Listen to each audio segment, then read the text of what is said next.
All right, hello everybody. Welcome back for one final time for the season. This is the Season 2 Finals in North America for Echo Arena VRML. So here on the casters panel for our pre-show, I'm Palidore. We got SirDimwi beside me, Sputnik Cobra as well, and NightFiree joining us here for this little pre-show discussion of sorts. And there's a lot to discuss. There's a lot of things going on this weekend across the league, crowning new champions here throughout the weekend. Earlier in the day / night, depending on where you live, it was OCE, Oceania, crowning their first ever champions in that region. And for that region coming into this season, Leviathan taking it away in what was just an excellent series of games. You know, it was a battle, went on for several hours across the few brackets, best of 5. 4 Horsemen coming in second there, putting in an amazing effort, but ultimately going to Leviathan there. And then Breach and Clear in 3rd place. Then we moved on to Europe just some hours ago, earlier in the day for us. And that one we saw Omega taking the 3rd place. And then at the finals, we had Team Gravity just in a amazing performance there, just really feeling on point for the full extent of that finals against the Phantoms, and retaining rather their championship there over in Europe. North America, well, it's time. We've got Spaghetti, we've got Kangarillas, we've got Team Joker. So on that note, no jokes, just entertainment on the way soon. Well, maybe some jokes, but regardless, SirDimwi, how are you feeling about this one? I know you have to. I already have the butterflies kind of starting now that we're less than 30 minutes away. How are you feeling? I am. We're cooking into something really fantastic over the next couple hours. I mean, this is the story of the team I'm watching. The Spaghetti, the story of Spaghetti over the season. I mean, Joker, they didn't lose any games this season except to Spaghetti. But then Spaghetti in this postseason, in this championship, was able to beat Kangarillas to face Joker in the semifinals, which got Joker into the finals. But that Joker kind of really took it to Spaghetti in that game. That's one way of phrasing it. And Spaghetti is looking at playing Kangarillas in an elimination match. Kang versus Spaghetti, it's our first game. And I do not know what to expect. I really don't. I think this is going to be some of the best play we've seen. It's gonna come down to who is going to be the team. Which team is going to be the one that can keep it together for the whole for the whole round, for the whole game. You know, it's going to be really difficult at this level with these stakes, but this is going to be fantastic. Oh, I agree. Sputnik, what are your opinions here on finals weekend and what we're looking at for these top 3 teams? You know, with the X Factor, and I say this noting, you know, as a member and owner of, you know, Redshift, we were talking about X Factor teams this weekend. Even though Redshift not making it to day 2, they're a team that, you know, got to give a shout out because they really impressed these last couple weekends. And, you know, I feel like just kind of relating that to Spaghetti as well. They're a team who's kind of frequently left out of the equation in terms of, well, you talk about your top few teams and this and that at the beginning or mid-season. There's not, you know, a bunch of people who would have expected your top 3 maybe to be Spaghetti, you know, in that mix, and yet here they are. What's your take on this? Well, it's good to see Spaghetti doing so well. I know that may not be a universal opinion, but it's good to see some sort of disruption in the top 5. You know, to see this development, to see these new teams, these new players, they find success. You know, that's what's great about sports. To see these changes, to see these developments, to have these great upsets, and you know, this is what makes it so beautiful. So, Spaghetti, I could see them taking it all. Now, I'm not advocating for that. I have no real opinions on any of these teams. I don't know how to take that. I mean, I'm saying that I think it's possible. You talk about Redshift and those players and Kaznaz and Zux leading them through the season. Just, you know, I told them I'm so very proud of them, and the next season, you know, it's theirs for the taking. And every team can do this. You work hard, you play as a team, and you build yourselves up. You can make this happen. You can get it to the top 8. You can get into finals. Nothing's stopping you. You can disrupt, you know, the order of things. Joker coming in, Kangorilla's coming in, taking it from Eclipse. Joker coming in, taking it from Kangorillas, and maybe Spaghetti coming through and taking it from Joker. Yeah, it's the circle of life in sports and esports. It's a beautiful thing, unless you're the team being, mauled. But anyway, NightFiree, how are you feeling about these matches? And to Sputnik's point, the hunger in the bellies of some of these teams rising up through the ranks across these last few seasons, including preseason of VRML, we're seeing the rise here of the new blood. Yeah. Well, you go look at that bracket that we've been going through this weekend, and we've already had sort of a little bit of a teaser, if you will, to some of these matchups, right? Kangarillas and Spaghetti already have duked it out, and it was, I can't remember the score. I don't know if we watched that. I don't know if we broadcast that one, but they've already faced off against each other this weekend, and so I'm curious how that's going to end up affecting the game that we're going to get first, I believe, today, and yeah, then. Well, to that point, they did face on stream, and it was controversial pick at the time. There were so many games to choose from, but That's right. That was a close game. I remember that. Yeah. Went to the third round. The thing is, you felt, I felt just knowing the Spaghetti personnel, there was potential there for some intrigue, and surely enough, it did happen, and might happen again today. We'll see. Well, and then we also got Team Joker going up against Spaghetti. So Spaghetti is able to come out on top of Kangorillas here. I think the differentiator we got to look at is that best of 5 scenario that they're going to get put into. They had a tough time in the best of 3 against Joker. There's no doubt about it. Joker came out very strong. They played a very good game. And if they do what Gravity did against the EU in the EU finals and play a very good game, they can get it done in 3. But there's opportunity there for Spaghetti to sort of wow and surprise and potentially be able to sort of click Spaghetti or King, right? I don't know who's going to come out on top of that third place match, but whoever comes out there, there's, I think, a little bit more leeway there. And so I'm interested to see how the best of 5 gets played out. It's an interesting thing, too, because, well, on that note, so going into that Spaghetti match, especially since we are seeing that rematch here first on the stream, going into it, I mean, the thing is, okay, with Spaghetti, first got a glimpse of what their future potential was way back in preseason of season 1, what I kind of affectionately more so refer to as season 0, right? It was shortened, it was 6 weeks, and it was just kind of to test the new format and kind of get eased into, this new competitive league that we were trying to build for Echo, through VRML joining and us kind of combining and being a part of that. And point is, though, Spaghetti is one of those teams that actually has a lot of parallels now with Quest teams, in the sense that at the time they were a team. This was pre-Quest, but so they're coming out Spaghetti, and I just remember casting their first few matches, and we were thinking, where did these guys come from? Because the community still at that point, people all knew each other, generally speaking.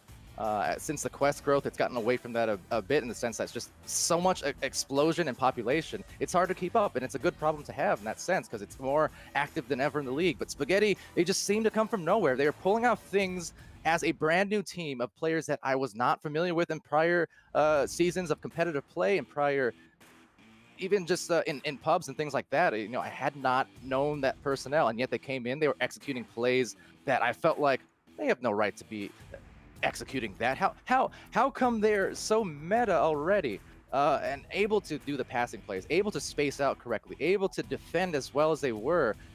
It took me a bit off guard. We saw them making some surprises throughout. There was a time there they took a round from Synapse, who at the time was undefeated in the season and looking like definite front runners for a potential title championship. And progressively over the weeks and over the months, you saw more of those glimpses. They take rounds here, maybe not full games, but they took rounds. And then as it progressed even more, they started taking games. And I know the roster has changed slightly here and there, and it's shifted a few times, and some cases of players leaving, then returning. But either way, the core roster here has just done nothing but grow in a fast amount of time. And when I relate it to the whole Quest thing as well, it was just a similar response, in that there's so many rookie teams this season that I you can see that hunger in the bellies, and you can just kind of feel it when they go play. They're really going all out and taking great pride in their game. Spaghetti kind of was on a rocket ship, and they find themselves here in the finals. So it is really just a blazing trail to potential glory here for them if they can execute today. And well, I wanted to add on to that. You know, like you said that Spaghetti, they had no right to do these plays, and you know, everyone feels that you put so much time in, and everyone feels that everyone has to earn their right, and they've earned it. They made the adjustments. They developed strategies. They created a foundation. They had players come and go, but they welcomed them back, open arms, and they did what they needed to do to find the success. And they're a great example of what new teams need to do. I will say, since then, since the initial introduction of Spaghetti, their meta has sort of shifted a little bit. They play a very chaotic style. It wasn't always the case at first. I mean, somewhat, but I do remember them executing, a lot of the meta play at first. Now they've kind of gone, as I will continue to beat that dead horse, of the Joker route of just being meta by being anti-meta, in the sense that they'll do those kind of things when they need to do, but otherwise they'll just take people off guard, basically by a swift punch to the face, as I like to put it. You don't expect it. It's just they come out with these things where it's like, wow, that's aggravating. How do I handle that in a comp situation? And that is the process that Kangarillas are going to have to figure out today. That's a process that a lot of teams have struggled with facing against Spaghetti throughout these last several months of this season and last season and prior. It's just an interesting story to follow. And for them, I think the question is, knowing how high that they were riding after the defeat they handed the Kangarillas in that just incredible match, it was almost, well, you got to ask if it was nullified by the match against Joker, because then they went in super confident against that retaining championship team, and then it just didn't quite go their way. It was a Joker classic, in the sense where they started rolling and then they rolled into something that was just insurmountable fast in a 2-round sweep. So I don't know how Spaghetti is feeling today, because it's just their two matches that we saw on stream kind of just canceled each other out in a sense. Yeah, maybe the chaos sort of lends into that result that you saw there. They found that success, if you will, against Kang in thriving in that chaos. It was a hectic match. There was a lot of scrambling in the midfield for disc, a lot of battle over possession, and then when they came to Joker, I think they tried to sort of mimic that reliance on chaos, and Joker, I think, really found the hole in their armor when they were doing that. Open goal threes, crazy long shots, going in for threes. It was it just kind of showed there's some weak links there, maybe that and I'm curious to see how these teams adjust, because like I said, they've had time to play each other. So go back, look at the footage, see what wasn't working, see what was causing these disruptions in your defense or offense, and try and fix those in just a day. It's a challenge, but these teams are the top teams, so I kind of expect it out of them. Yeah. Well, to add on to that, talking about big brain plays, and just being able to adapt quickly in the moment. We've seen that with Kangarillas so many times. They have just a great ability to readjust between rounds, readjust in the round itself. There's this notion that they lose the first round and they come back and win the series, and we've seen that time and time again. So Kangarillas, if there's any team that is going to quickly readjust, we're typically going to see that from Kangarillas.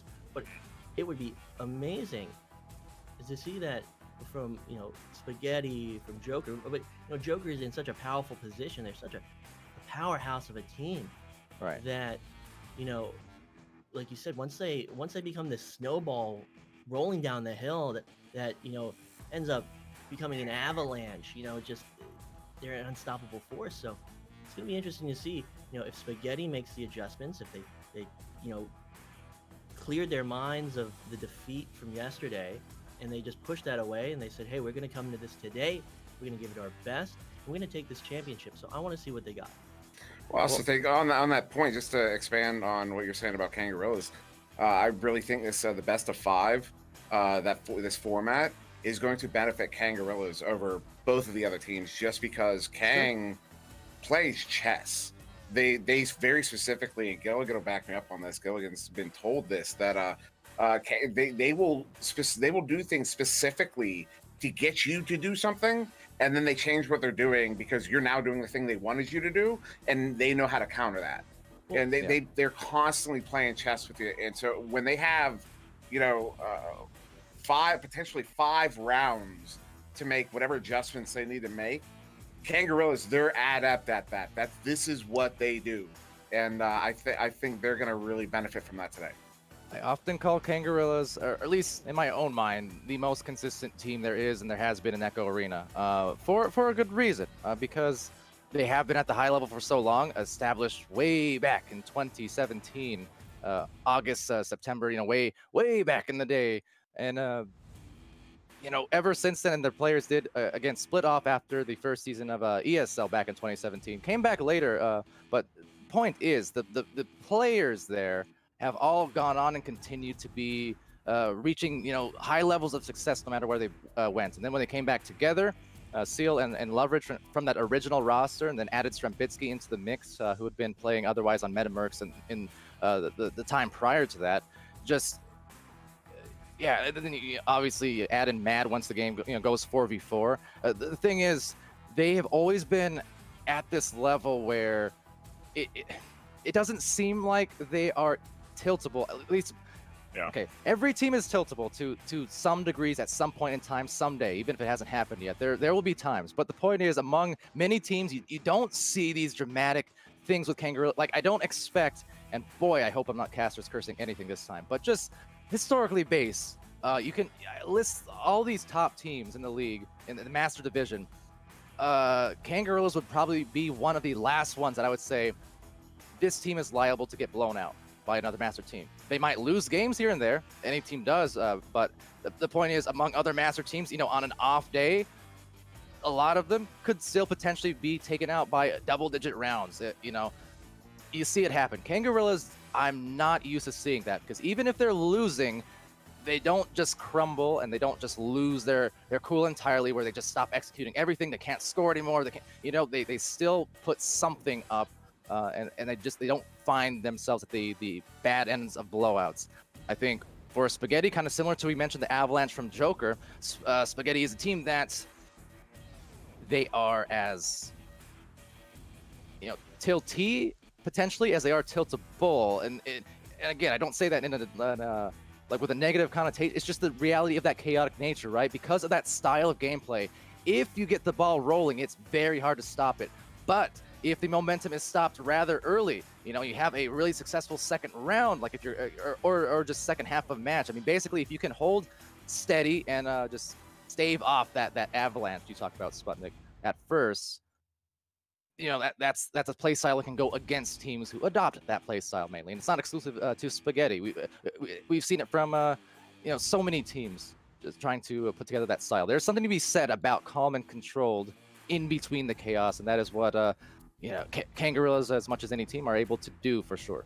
Well, you know, a lot of it's been said that, you know, these are the things that separate amateurs from professionals. Yeah. The ability to collect yourself, the ability to, you know, take yourself out of the moment, to reorganize, and then go back into that game with, you know, a fresh mind, a fresh mindset, and then be able to win it, be able to come back from the throes of defeat.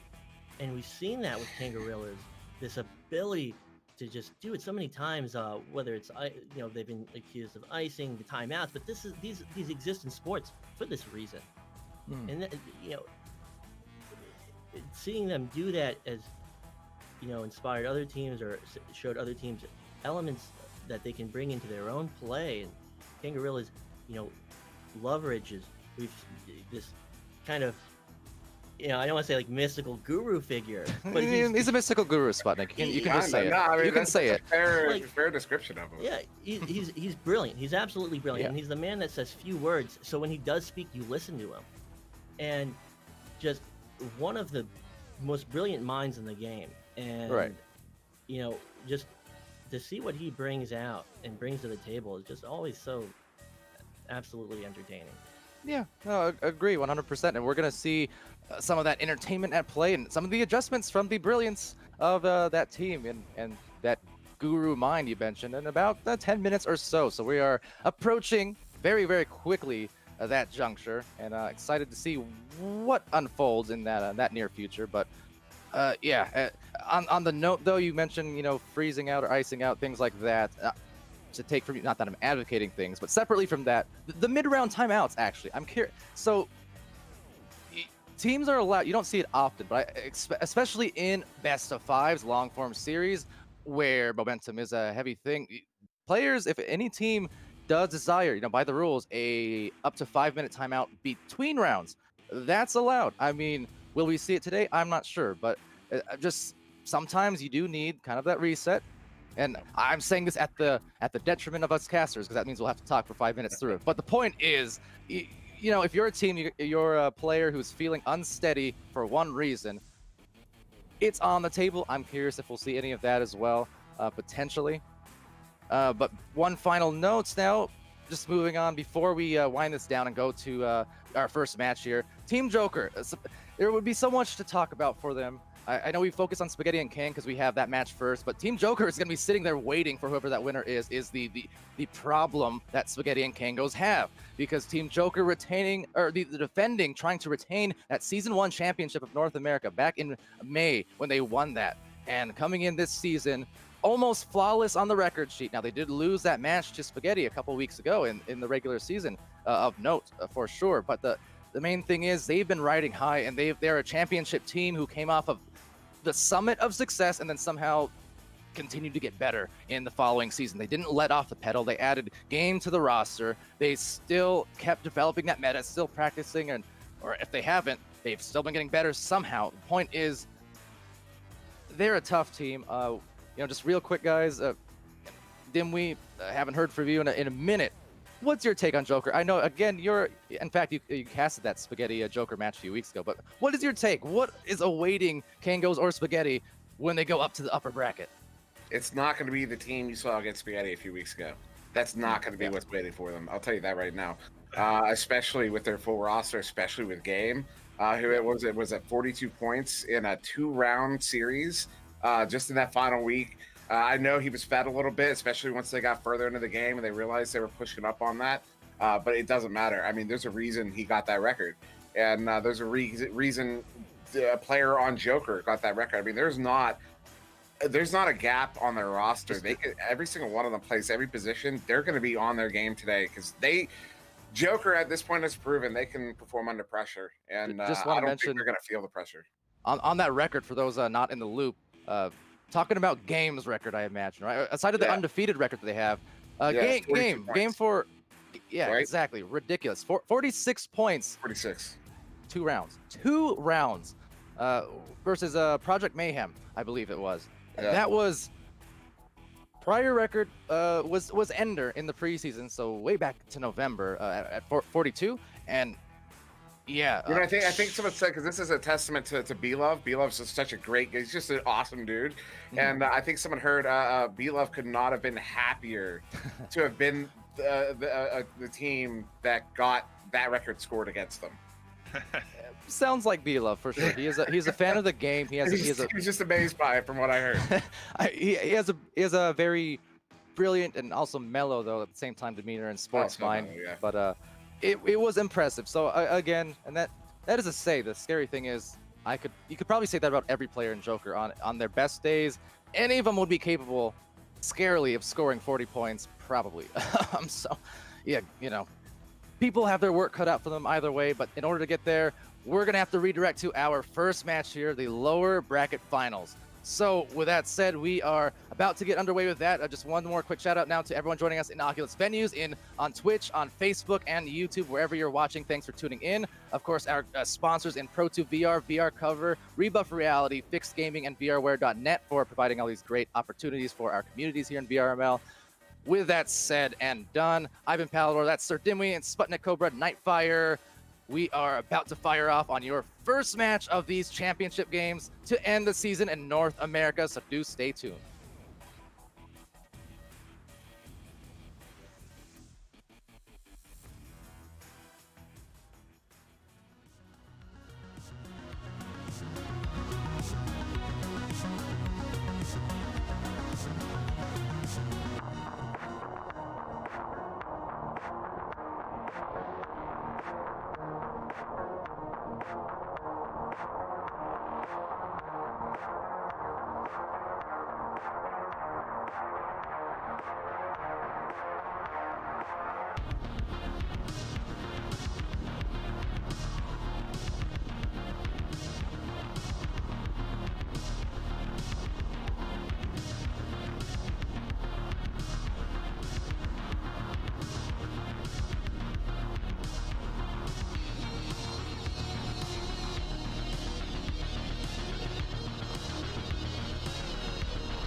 Okay, everybody, guess what? The time is now. That is the running theme of this league, and it's what the time has been for the last year, because all of this work from the teams across the league, the casters, and it's all for matches like this, and the matches we've seen here today, crowning new champions or retaining champions across the 3 regions.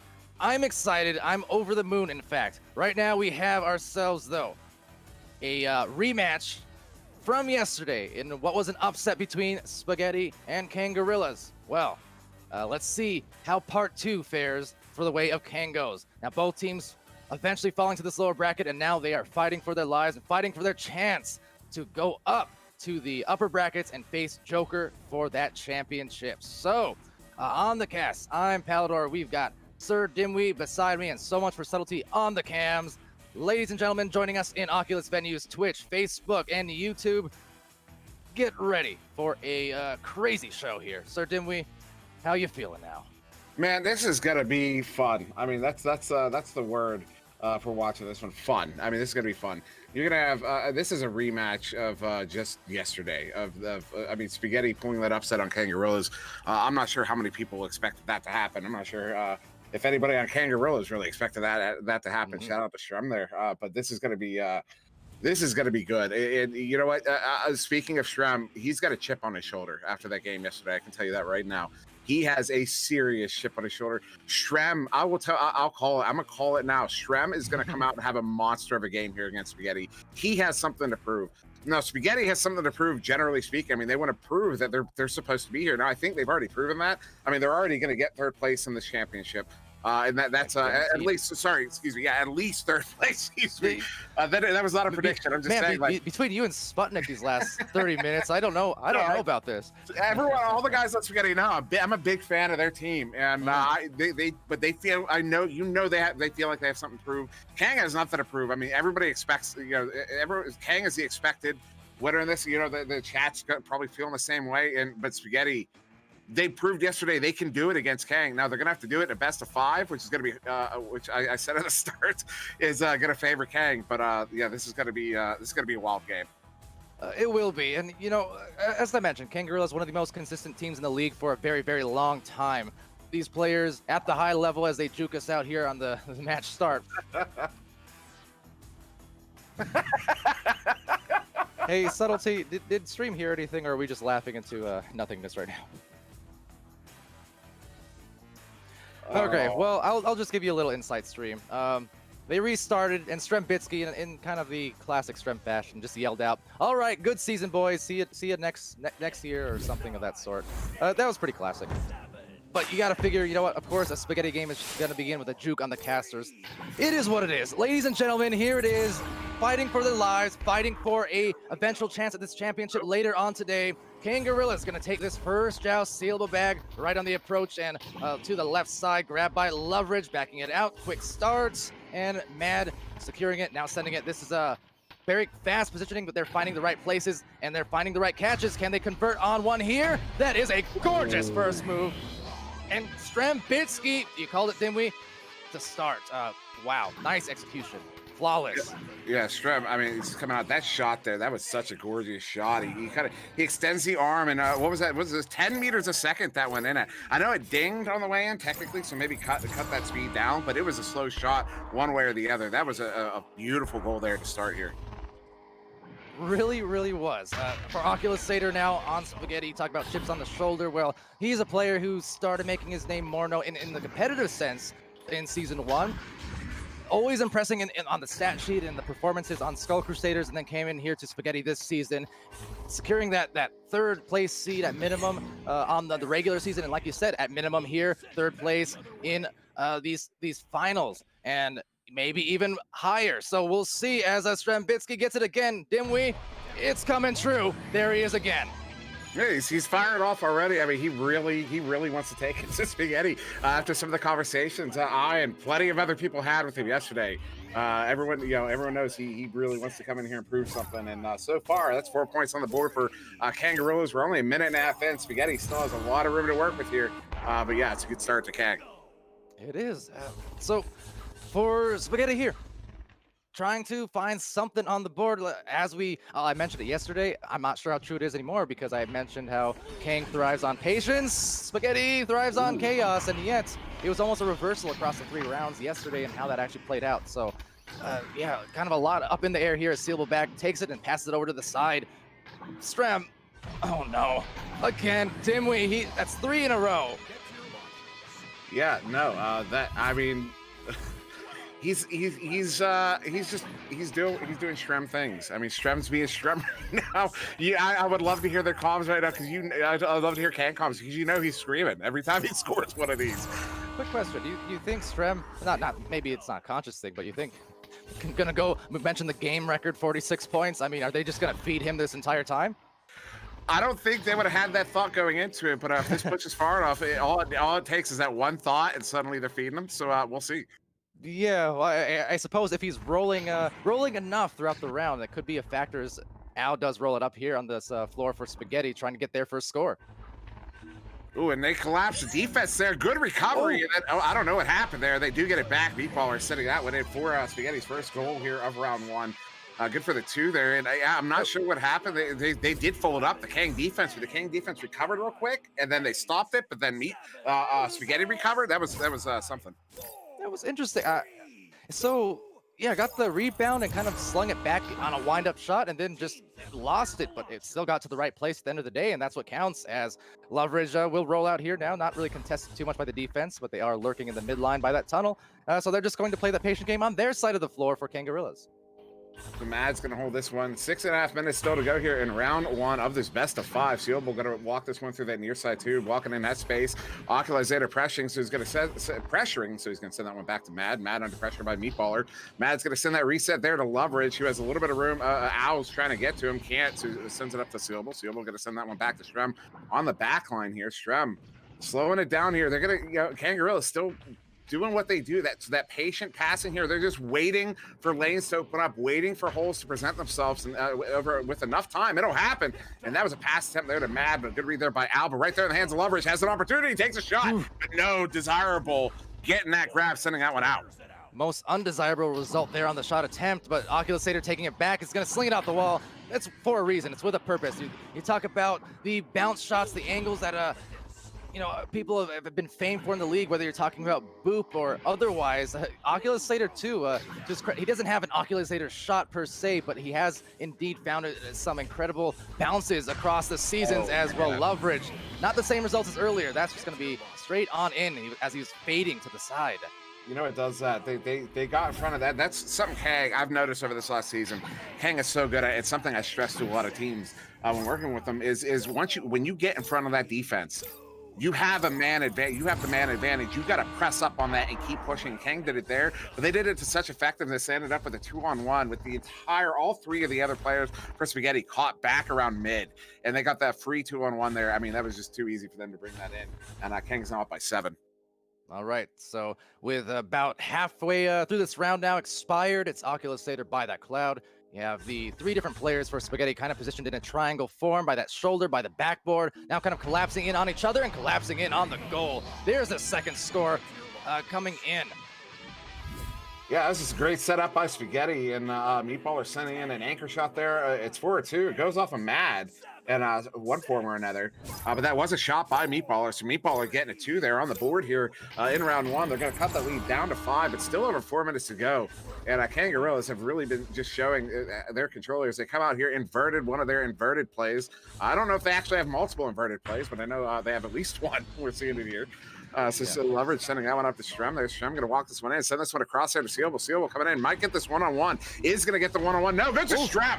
And Strem going to hit that one. That's the one-timer right there. We've seen him do that a few times over the last day. I was expecting a quick release in the shot. Still somehow was taken off guard. I kind of flinched, honestly, because on my end, I was right up in the grill with my cams, and wow, no time wasted. Got rid of it before there was even a chance for the defender to react, much less just me as a caster. So that was a slick move. Strem continuing to go just hot on offense as Al just rolling out here, going to the wedge. And Kangos see 3 of them here in goal with one kind of roaming on the outside. That's Sealable. So now Oculazator, very patient, moving in, had a little bit of room, sends someone across there to Meatballer. Meatballer wants to take another anchor shot. And that one gets slapped out. Oh, but second opportunity there from Oculazator. That one's going to go wide. Now bounce all the way out. Leverage has the speed, but Owl's got the position. Owl gets the grab there, going to send it back in. It's Oculazator, near side wall. Spaghetti trying to get a point here. They're currently down by 7. Oculazator doing Oculazator things. That's an Oculazator drive. If I've ever seen one, Oc's going to bring that one in for the 2. And that's a 5-point difference. It was a drive, but it was a bumpy road based on that movement. But you know what? He definitely knows how to maneuver through those lanes and just squeeze it through those narrow windows, through the defense. Kango's defense is no joke, but Oculazator's offense, just the same. Ain't no joke. So that said, a score coming in from Spaghetti, which they desperately needed as we do approach this final couple minutes now of this round. But Desirable now taking it back, actually. So a chance here, if they can score again, suddenly very, very interesting and maybe in for an exciting finish. That's going to go right into the hands, though, back of Mad, and he's going to send it out. Yeah, Mad sending that one out. Leverage getting a good pickup there. Excuse me, Desirable. I don't know how I read Leverage. Anyway, Sealable had it for a moment, but Al gets it right back. Little ping pong at mid, but back in the hands of Spaghetti. Meatballer bringing this one in. He has Oculazator across. Really wants to go across, but oh, wow. Wow, okay. Meatballer with the moves. That was a backhand fling there off the shield. Misses it, gets it right back. I think the shot caught both the defender and the goalie so off guard that Meatballer had just plenty of time and room to get it back, pop it in. All right, Meatballer. Backhanded was right. Just a effective move. What can you say? Came right back to him and just put it right in the goal. You see the stacks being heavily bothered by Mad on that note. A lot of interference being ran and just trying to evade the stuns while still bothering the stack enough not to let them get too collected and, you know, to open up the floor. So it's important the midfield work that gets put in here from Mad on that rollout and just to create the spacing. You say Kangos are great at spacing. You say, well, Desirable trying to get a great save, but just taken back there. Leverage putting that one home. And now they got another score on the board and feeling pretty good as we wind down this round. Yeah, that was just good persistence there. Leverage sent that one in, but he saw that his body trajectory sent him right to the goal, right where the goalie Desirable, formerly Blender, still had that disc in his hand. He puts it in, and that puts him back up by 5. But still, it's only a 2-goal split here. If Spaghetti can act quickly, they can definitely come back here, force either force an overtime or get a victory here with 2 threes. As Oculazator bring it in, Oculazator is going to hit Desirable and brings that one in for a dunk. So they're going to cut it back down to 3 here. So still an opportunity. Going to have about a little over 20 seconds, I do believe. Exactly 20 seconds. So right down to the last plays here. The thing is, Kangarillas, control. Name of the game, and that is, in fact, what they are best at. Hopefully no Caster's Curse for them, but if they can just manage to hold onto this disc for just a little bit, get even just a clear towards the last few seconds, they'll be okay.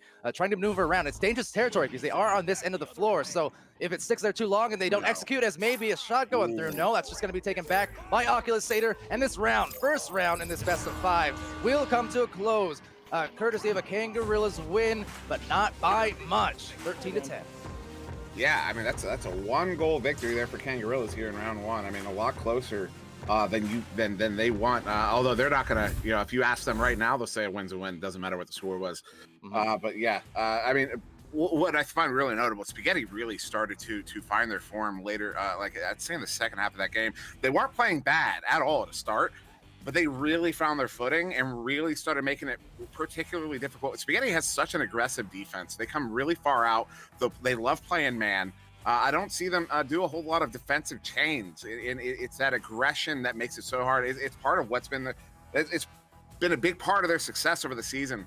And getting to this point is how aggressive they play defensively, relentlessly. And even Kang was struggling with that in the latter part of that first period there, that first round there.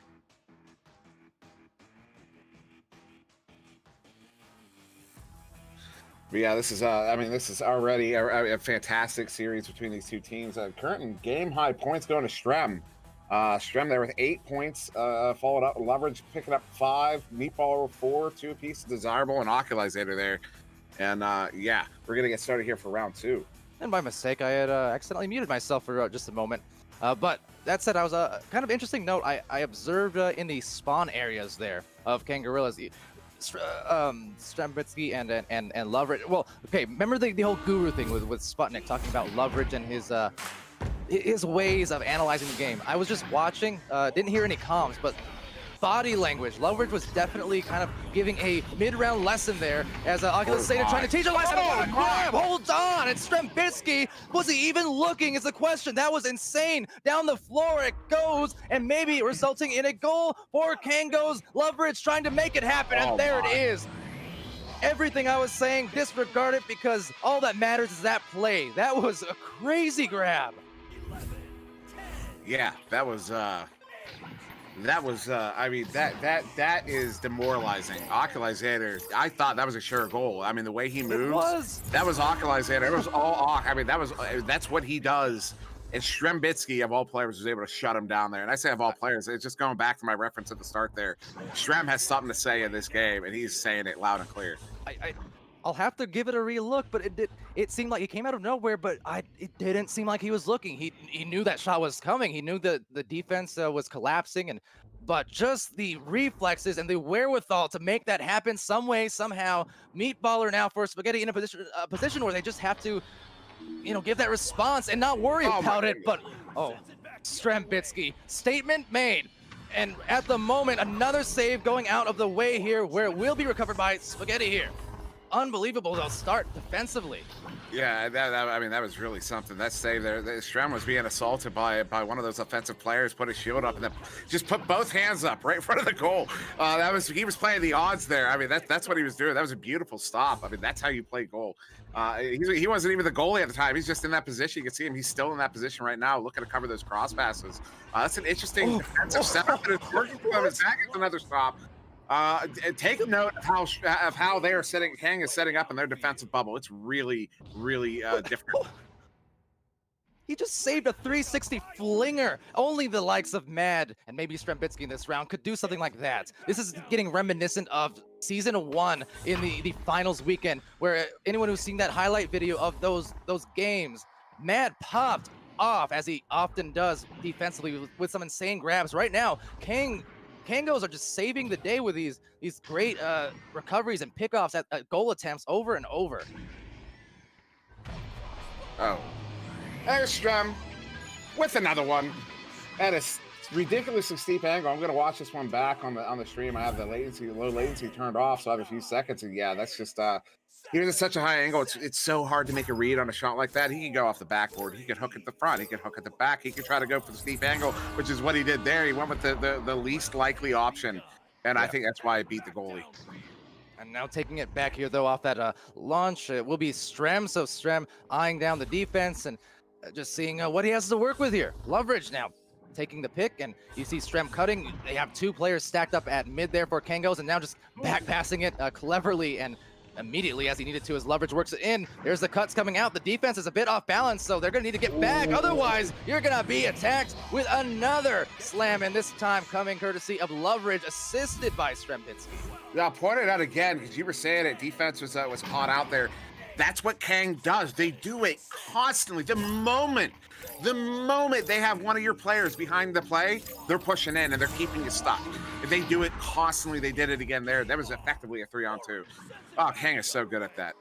Yeah, you see it from some teams, right, where they do the stall game, but then they don't push fast enough on it. Because, yeah, the purpose of stalling, the purpose of playing in the back, the midfield is to drag out the defenders so you can get the numbers. But if you don't push the numbers once you have them, that's the thing that kind of nullifies, cancels all of it. As right now, just canceling out all of that with finally a goal. So Kango's looking really strong with the momentum offensively and defensively, and yet only a 4-point difference here between the two teams.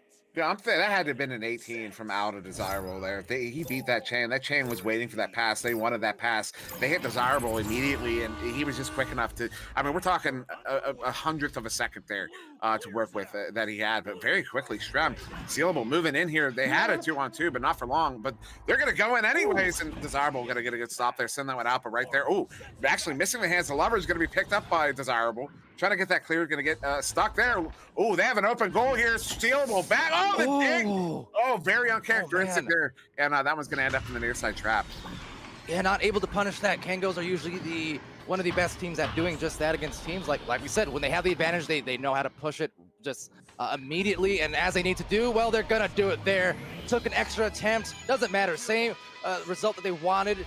They got it. It's Sealable. Bag. now finding the 9th point.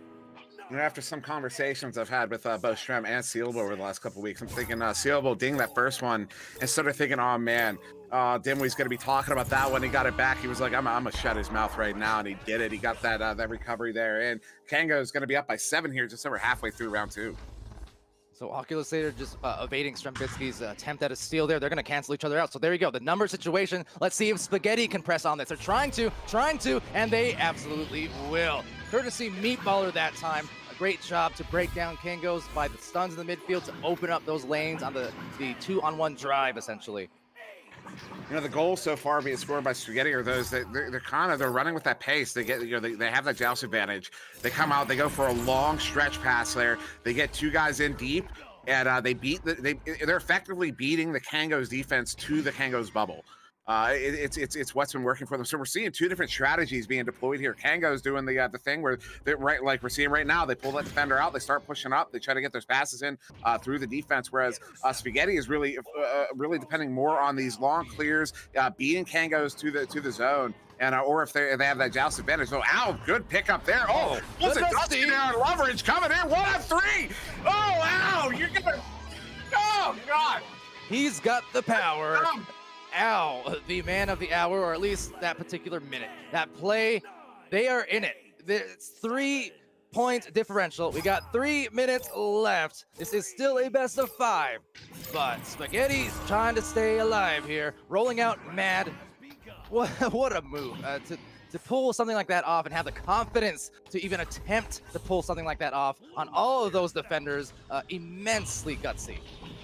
Yeah, that was something. And now forcing another turnover. Meatballer with it here. We got 3 minutes to go. They're only down by 3. Oculusator now juking around, coming in, dodging one, but he did not actually get away from Sealable. Sealable was right on his tail that whole time, caught right back up to him, got that stun. Sealable's actually going to get the grab, send that one out. We're going to get his chain for it there. Who is it? Leverage, bringing it in, has a little time. He's going to send it with no problem there. They're going to push back up by 5.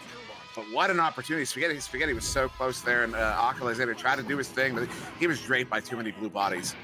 Yeah, you'll be fortunate, or, I mean, for Oculusator, you might dodge 1, maybe 2.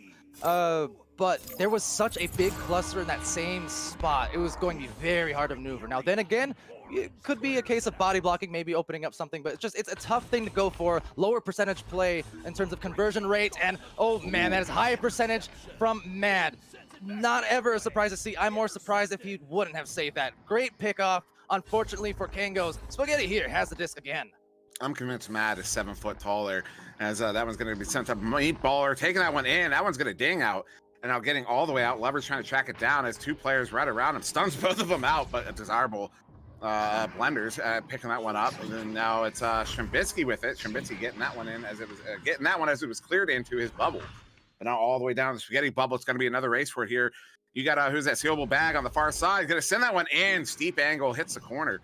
Bounces out in a good chain. Very quick chain there by Ow and Desirable to track that one down. And oh, look at that. Oh, no.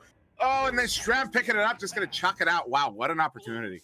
Yeah, an opportunity lost, perhaps. I would have brought it right back to only a 2-point game here with a little over a minute remaining. So that could be very, very costly on behalf of Spaghetti, seeing dings on both sides, but Kangarillas are the one among the 2 teams at the moment who could have afforded that. So as it does get cleared off here, it's very pertinent that those boosts get launched immediately. Otherwise, Strembitsky is just going to be here in the clear with a recovery. And now in the final minute of round 2, it will be Kango's with a lead. Not by much, but by perhaps enough.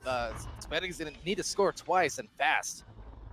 Yeah, but if Kango scores here, this is going to be it's only a 2-goal game, but 1 more goal will make it a 3-goal game. Absolutely. I know that sounds like John Madden right now. You got to score more points if you want to win, as this one's going to get checked in. We got 38 seconds. Picked up by Meatballer, sending us one in for the 3. Oh, just wide. Wow. Oh, that one hurts. You know, he felt that one. He felt that ding. It popped him in the back of the head. Desirable picking that one up. He gets stunned out. Sealable tried to get it. He gets stunned out. Meatballer sending this one across, but this might be, we are out of mathematical time. Kangarillas is going to take round 2 as Spaghetti trying to get 1 more here. Al taking a shot. That one goes wide. Meatballer picking it back up, pops it in for the 2. But that will end round 2. Kangarillas going to win this one 11-8. Still a good job for them to get kind of a statement dunk at the end of it. Won't matter in the results of this one, but you still like to see that goal go in. last, basically. He who lasts, essentially. So round 3 gonna be underway here soon enough. And for Spaghetti, this is their lives as a team this season. They need to win, flat out. It's going to be a mountain to climb. Kangarillas know that mountain very well. They've climbed it. They've fallen off of it a couple times, not all the way down to the bottom, but they've had their shares, and they've climbed back up way more often than not. They're a team you never count out. They are, after all, the still yet most recent world champions as of the last world finals that were had about a year and a couple months ago, last June. So Kangarillas, they've been there. They know the pressures of a high stakes game. Spaghetti, they are new to the pressures of a high stakes game. This is where the experience, that veteranship really starts coming into play. Spaghetti is going to have to do something incredibly special to make some sort of move and keep their hopes alive. Yeah, and this is a tough situation to be in, and I had a point I was about to bring up. Oh, just a reminder. I just got to put it out there, just because I saw some confusion. This round, this game, this is the bronze match. So this is determining basically third place. Whoever loses here will be the third place. Ultimately, the bronze finalist from this game and the final series and a grand final series. We have a bracket reset. Are all best of 5. So just a reminder to everyone. So that's I saw some confusion. The game's not over. No, game is not over. Spaghetti still has an opportunity, and now they would have to win 3 rounds in a row. But they're still not out. They still have at least one more opportunity here to bring it back to Kang. Which they absolutely can do. I mean, they've shown some real signs there, but at the same time, man, you saw a few attempts there from Occulizator to do what he does. We have a timeout between rounds here. I wondered if it was going to happen. It did. It did. I would imagine it was Spaghetti there because they're definitely feeling a little bit flustered because what we saw happen was, when Occulizator tried to do his thing, something that's worked for him forever. Even in the finals, it's worked for him. Even in round 1, it was working for him. Kang shut him down. And every time he tried to do it, Kang shut him down. I think I pointed it out earlier where, they have Matt in the goal like usual, but Shrem is setting up on that notch just below the goal out in front there. He's been perching there looking for cross passes, looking for someone driving in, looking for anyone trying to distract the goalie. I mean, it's a really interesting defensive setup. And I think because we're seeing it in this game, because we're seeing it in the bronze match, because we're seeing it work so effectively, I think we're going to start seeing that a lot more in season 3. From all sorts of teams. Yeah, it's with these teams here. I mean, I don't know.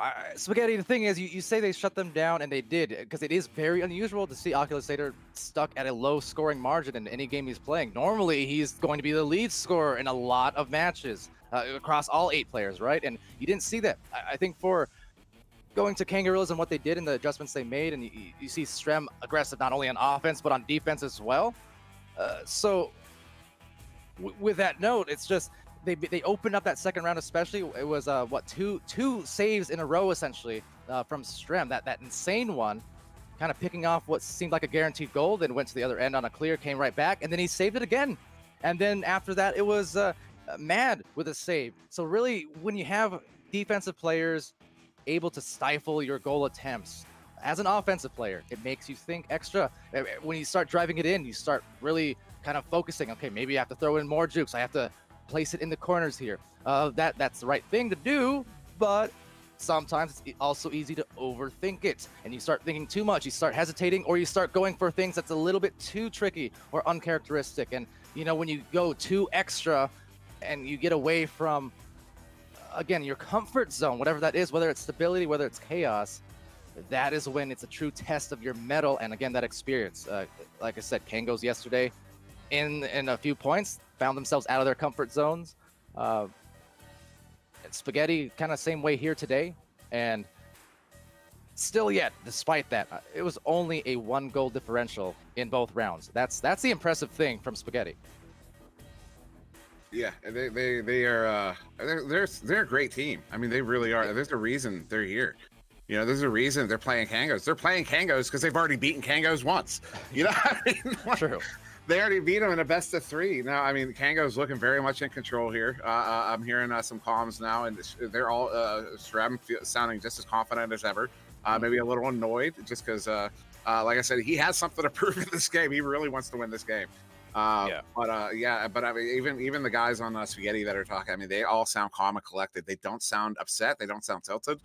Everybody is here to play. Everybody's in the right frame of mind. And Spaghetti, they had some great looks there. They really did. I mean, that first round, 1 goal difference. Second round, 1 goal difference. I mean, you know, Kang is barely winning these games, and maybe that's all they need. But from Spaghetti's perspective, all they need is 1 more goal, and they can come back.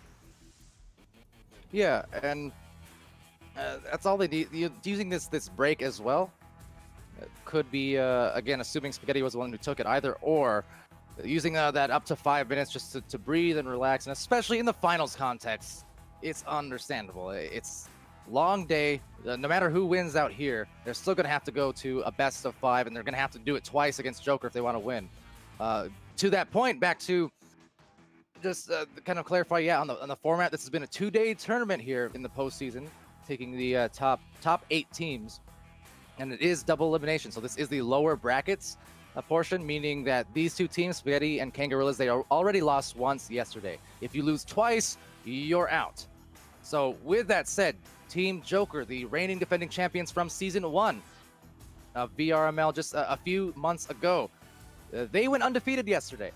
They're in the upper bracket finals awaiting whoever wins this match. So if Kangos, if Spaghetti, whichever one wins and meets Joker up there at the top, that team will have to beat Joker in 2 best of 5 series.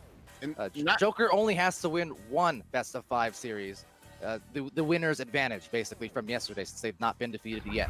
And just to point out, just kind of hammer that point home as we get another restart here right before this one started. Not sure what this was about, but this issue there in the middle. That's usually what it is. That's what I default to. It's disc was just stuck. So we're just about ready to get back into the match here. But Don't you worry. I want to hammer that point. Just that you know, the fact. Whichever team wins this game, if they want to win the championship, they have to beat Joker over those 2 best of 5 series. And if they're pushing Joker to 2 best of 5 series, it probably went to 5. I mean, no one's gonna clap Joker like that. You know what I mean? You're not gonna beat Joker in 3. It's just not gonna happen. I don't believe it. Anybody can say, "Oh, I could," hypothetically. It's not gonna happen. You know, so you're really challenging the contrary to me right now. I know, but Joker is these 2 teams right now, Spaghetti and Kangarillas, they're playing hard. Both these teams are, and it's that thing where, like, because they're in a do or die situation, they can't be letting up. They can't be, managing their energy. They have to be playing hard, or else they're not going to get to the next round. Right. And so, in order to get to the next round, they have to expend that energy. And so, they've already expended all that energy, and then are going to have to take possibly 10 rounds of Joker. Oh, no. Have you ever played Joker? Quit. Yeah. So here we go. Round 3.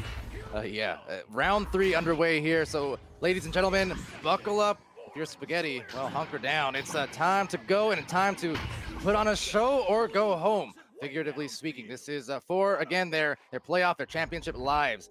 So here it goes. Going to be taken by Desirable, just juking briefly there, handing it off to Al, but the snag out by Sealable. Now bouncing it upwards, clever there towards Mad, if not a bit risky because of the defender nearby, but nonetheless, execution nice. The communication here, very important as they have to defend twice now against Spaghetti. The second time will be a success. That is beautiful placement as well. That was an amazing shot. Was the defender stunned out as well? Hold on, I gotta watch this. Yeah, as he got that shot off, he put the shield up. He stunned out the defender. That was a beautiful shot. Top corner pocket there, right in above Matt. I mean, the placement on that was ridiculous. And Spaghetti gonna take the first goal here in round 3. Could that be a sign of things to come after that timeout? Maybe. Well, Kangarilla's here trying to answer now, and Strem just being really bothered there, but not too bothered enough to throw the disc away. Still finds a passing play as Strem gets it right back now. So the coverage here, pretty aggressive coming in from Spaghetti. You can see just not really giving too much time for Kangarillas to work into their offense, and not allowing them the easy open angles, which oftentimes is what you need to do. Some of the rounds that Kang has dropped have been because of teams pressuring them hard in the mid lane like that. Yeah, and because I mean, we were talking about it a lot last round. Is that Kango's? There it is. Oh, nice. It takes advantage of that one, and they're up by 4. I think it's the first time Spaghetti's. Is this the first time they've had a lead? Might have been because yeah, they opened up Kangorilla's memory. The statement they made. You mentioned Yeah. Strem got off goal after goal after goal, and then the second round opened up the kind of opposite way in the sense that it wasn't offense immediately. It was defense. It was save after save after save. So yeah, this is the first time that Spaghetti has been able to have a successful start as that nearly goes in, and that's going to be rebounded now by Oculus Satyr to try once again. Yes, send it back to desirable here on the backline. Blenders is so much easier to say. Ow! Ambitious shot! Oh, I did not expect that one. And I think he was hoping Mad wouldn't either. Oh, desirable. Trying to send in an anchor passer off the ceiling. Unintentionally hits that block. Strem's going to pick that. Off with the grab. What a chain! They're able to pick that one up, but back in the possession of Kangorilla. Sealable sending this one across, out of reach of Strem. Strem's going to ultimately track it down, but he's under pressure by Ox, so he's going to send that one back to Mad on the back line. Mad now pushing in, going to send that one back across to Strem. Strem back to Mad. Oh, misses. Oh, and then Sealable with the pickup on the back line. So, a couple times they've missed a few passes here, and it's been in the hands of Spaghetti, but they get it right back, and they're right back at it. Spaghetti, though, playing exceptionally well on defense right now. And cutting in 2 different players for Kang. One is on the goal post. That's Loveridge. They have Strem by the barrier. Man taking it in. A bold move, risky move, but at the same time, the 2 receivers, the potential receivers in the bubble, were stunned out at the time. So the options were starting to be cut off as he drove into the goal. This could open the door, perhaps, had the overshoot not occurred there, reading that disc. So another send out here for Kangorillas, trying to maybe look for a clever bounce. One way or the other, will get to a person on Kangorillas. Sealable now, though, losing it off the Geo as it's still retained in the midfield there and sent back towards Seal's way on the sideline. I'm not sure what I'm seeing right now. Kango's not looking like Kango's. Looks like that timeout might have iced them. They're missing a lot of passes right now. This is very uncharacteristic. Struggling a little bit, and the Spaghetti defense is taking full advantage of it. And now Sealable trying to get that one in. Does get it to Strem, and Strem is going to get that one in as he was tucked under the bottom side of the backboard there, inverted. And they're going to get their first goal here. But that was 4 minutes it took them to get that first goal. But they did stop Spaghetti from scoring for almost 2. So we'll see. I don't know. Will this change the pace of the game? I don't know. But Spaghetti with the just advantage now. Yeah, silver linings, like you said. Might have taken a while to score, but at the very least, he did hold them off for a couple minutes there. And it's only a 2-point disadvantage. You mentioned, though, that the pass is missing. It's actually kind of what we saw yesterday from Kango's a bit in that loss, where they were uncharacteristically missing, as right now, not uncharacteristic of a ow. Looking again for the good placement in the corners, whether it's above or to the right, below, doesn't matter. He's really painting those goalposts at the very ends of their reach. You see the little side step. Wasn't much at all if you look. I don't know if Al actually moved his feet all that much. It was really, he just kind of ducked his head to the left there to dodge a player. Probably moved the feet a little bit. Yeah. That was a very small side step that had a big impact. But now, immediately turning it over, Spaghetti. Ock has it, but only for a moment. Loveridge going to get that one right back.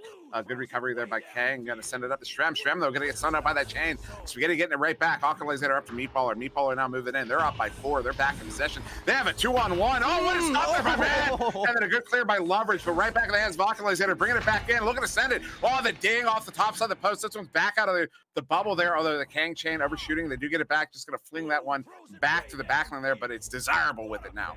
Oh, the madman is back again, but I feel sorry for him because on several of these save attempts, so far, he's had to do it multiple times because they still get more drives, and he does it again anyway. Mad lad, and he is a bad man. Getting it back, though, is Spaghetti yet again, so this is just kind of tragic on the defensive end when you can't get those clears. That said, they finally do. It's going to be recovered. It's going to be attempted, but Strembitsky just being delivered a brutal stun, losing the disc. It's desirable now. He's trying for that bouncer, going high, going to the right, and just off the line there on target. Yeah, that was, Meatballer sending it in for the 3. Spaghetti suddenly up by 7 here. 4 minutes to go in round 3. This is not what Kang was expecting. I don't think this is what many people were expecting, but Meatballer, I mean, that was a great play by Meatballer. This kid is something. He's not a kid, the young man, the man. I'm sorry, I shouldn't say that. Something is right. He plays his style, and it's a style that will aggravate some people, but results are what matters, and he gets results for sure. It's just, again, chaotic style. That said, Kangarillas trying to kind of soften that chaos and just find their opportunities. They got the pass off. They saw that, hey, numbers advantage in the sense that there wasn't heavy defense. It was just hey, I'm going to walk it in on the goalie here while I have a half second to spare. Nice move, and bring it right back here within 5 points. Yeah, Strem sending that one in with some ferocity there. Put it right in the face of Desirable. Desirable now sending this one up to Al. Al sending it across there to Meatballer. Have a little bit of room there. Kang is broken up in the backfield. They finally get that chain together, but Mad with the stop comes out on that challenge, gets that grab, gonna send it all the way back down. Hits us, Strem. Strem, oh no, lost the hand. He had the lane, at least from his perspective. Oh, that's so tough. And now Meatballer getting this one back. Strem, you know, that's one thing Strem is good at, losing the hand. He's gonna hate me for that comment. Sorry, Strem, I love you. Well, you just lost your rights to all the video footage for later on, but that said, yeah, unfortunate on the loss, but fortunately they do actually get the disc back, so they're still gonna have another attempt, and they're still gonna make their attempt, but look at that! It's Desirable with some contempt and just denying that opportunity. The placement on that shot was masterful, but Desirable got such a drop on that. Strem did not. I know the shot. I didn't think there was enough room for him to get there, but he dropped so hard he had to hit the ground. He probably sat.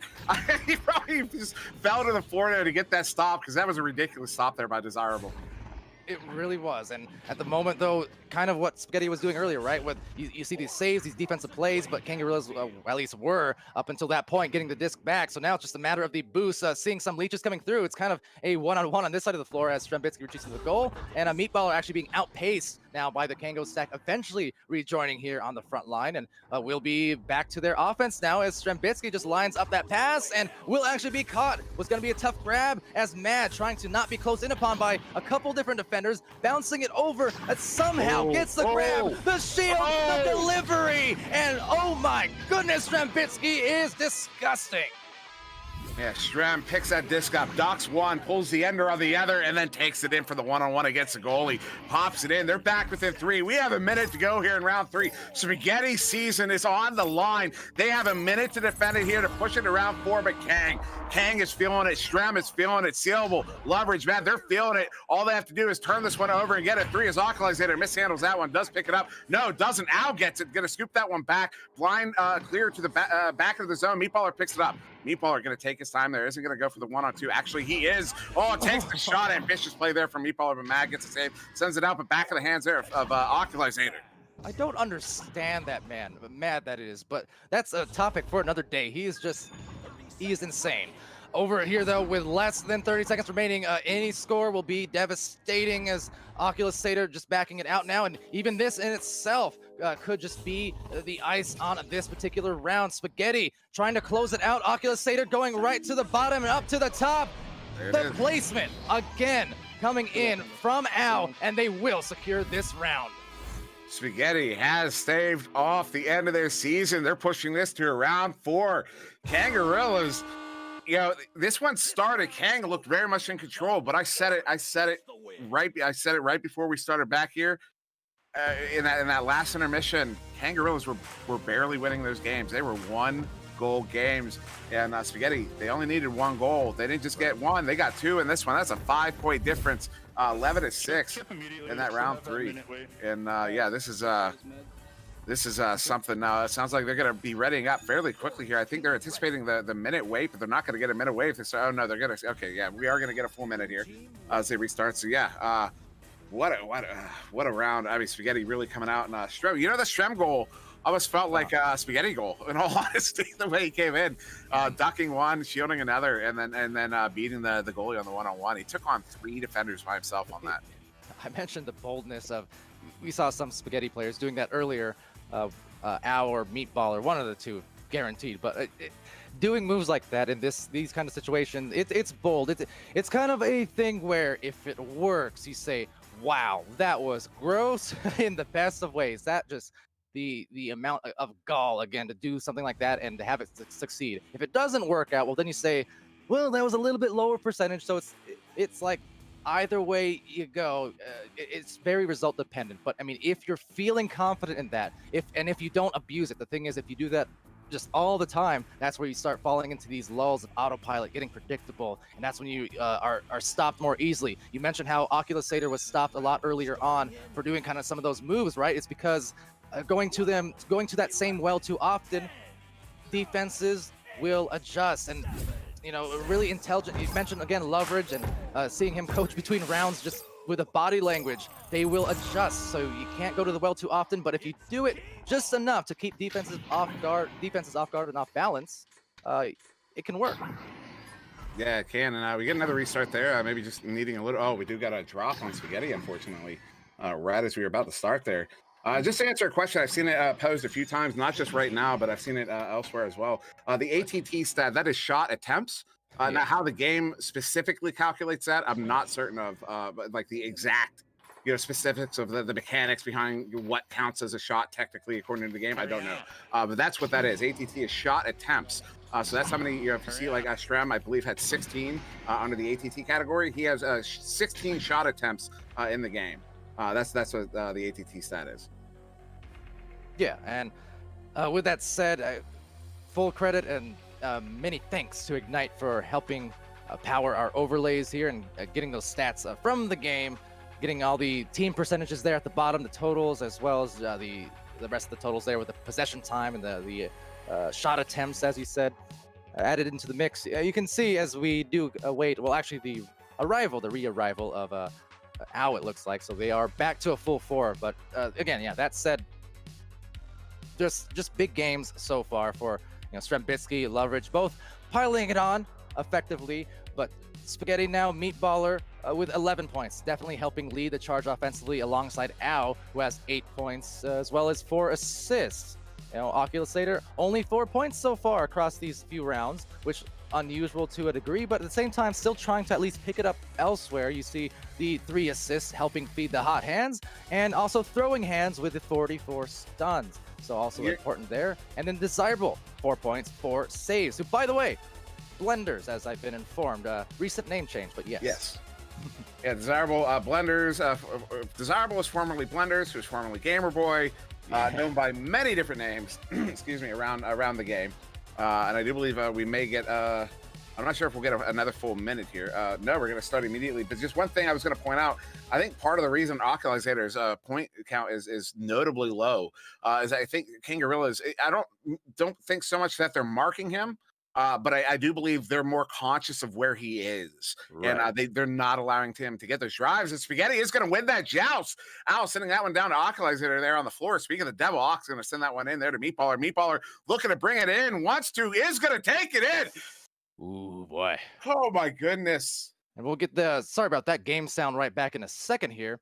But that said, I saw on the camera's end of things too. We got exactly what I was talking about. We saw leverage there. You saw the body language, right? He was kind of directing the crew on what they need to do. He really trying to be that player coach and that encyclopedia of a player that he is.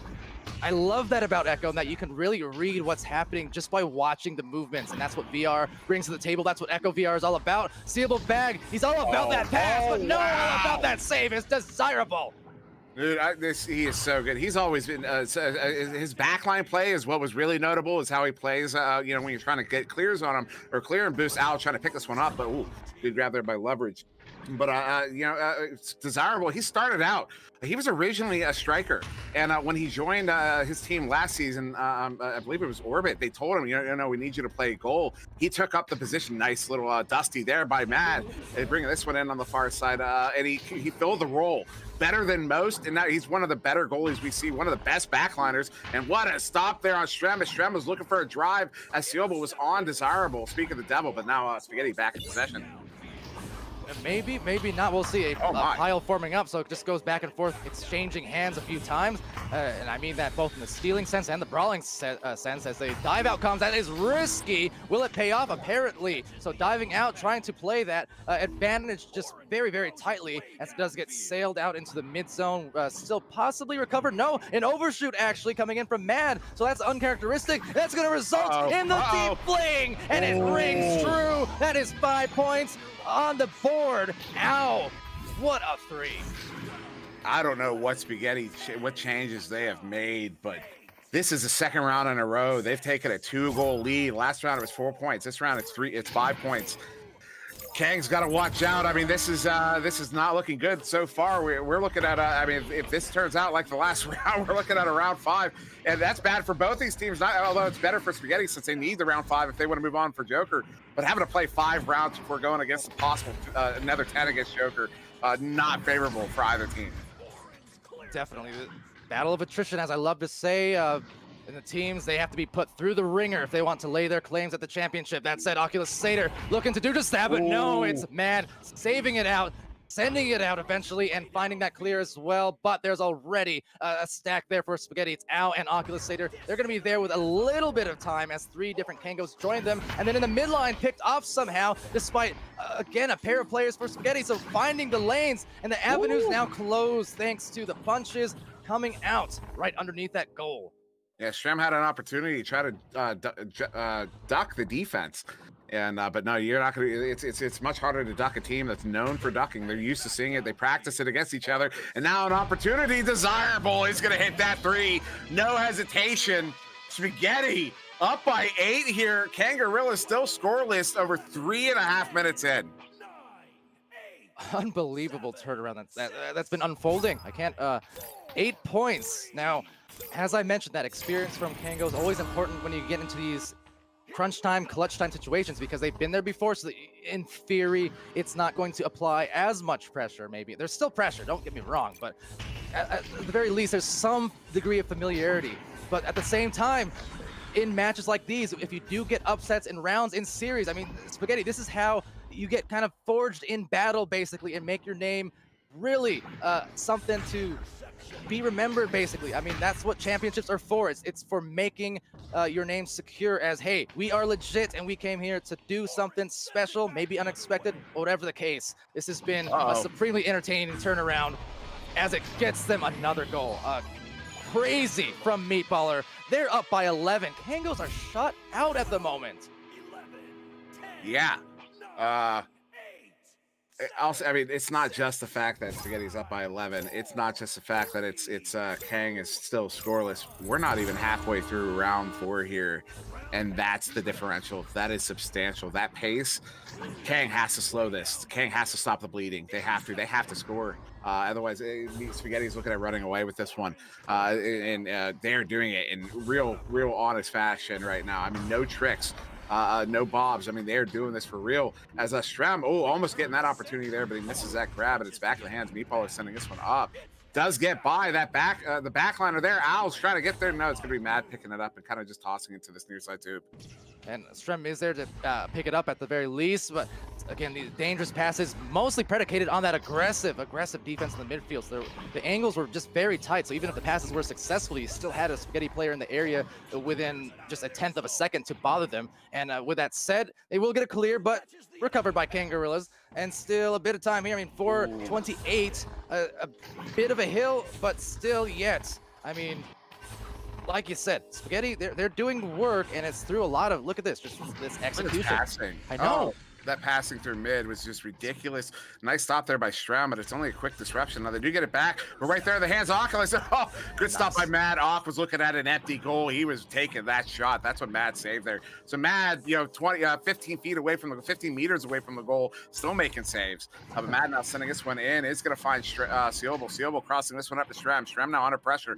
Oh, pulls the halo. Oh, he gets it in off of Ow. Oh, Stram.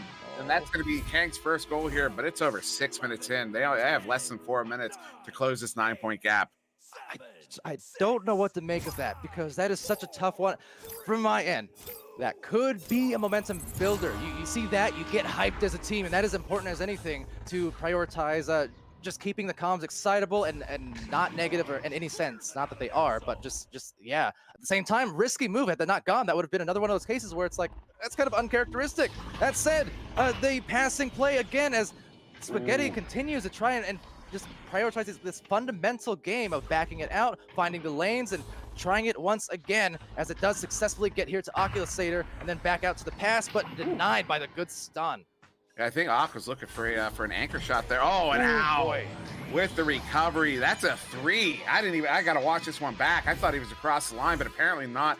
That is discipline there. You could see on that shot there, the windup. Had he released it like a normal shot, it would have been a 2. That was conscious discipline there to keep the release behind the line. They're up by 12 with less than 2, with about 2.5 to go. Right. Yeah. This is interesting territory. I'm in wonderment at the moment because hold on. That is just taken right back, and it is on target again. This is 16 points to 2. This is highly unusual. Even not the fact that Kangos are losing a round per se, that they're losing by this margin. Now that is very unprecedented throughout the season. Yeah, this is well, as I'm seeing one person say, this is epic. I mean, this is an epic victory for Spaghetti. I mean, we can't call it a victory yet, but man, this is a hill to climb, and if this pace doesn't change, it is a victory in this round for Spaghetti. As Strem has it there. Strem sending out across. Good read there by Ak. Ak gets stunned out, but right there in the hands of Meatballer. A lot of these bounces are really going in favor of Spaghetti as well. Getting one more here. Maybe no. Meatballer's going to get stunned out there by Strem. Strem not letting that one happen. We're down to a minute 40 here. 14, that's a minimum of 5 goals. Oh, they don't have much time here if they would have come back in this round. Doesn't even matter at this point because what they need a score to end 10 minutes through with only a couple points, now 4 points. Even if it's out of reach, boy oh boy, do they need to score. If you go into the next round, a decisive round here in the lower brackets, and you're not feeling at least somewhat good or like you can have something, a silver lining to pull from, oh boy, is that trouble, especially with this degree of momentum that you're seeing from Spaghetti.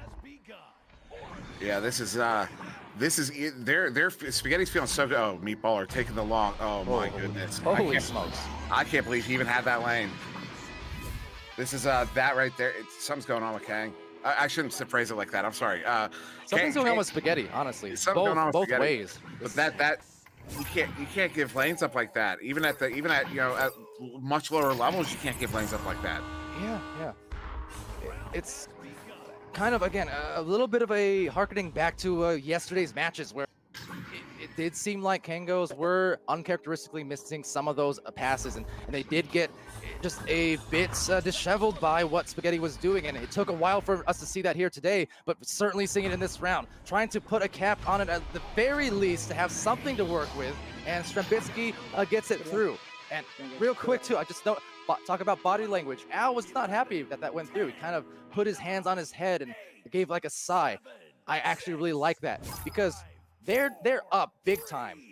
It would be easy just to shrug it off and say, whatever, round's over. No, they care about every point. It doesn't matter if it's a blowout or not. They care about every single score. Yeah, and I fully expect to see a timeout here. I really expect to see it. I would hope to see it, in all honesty.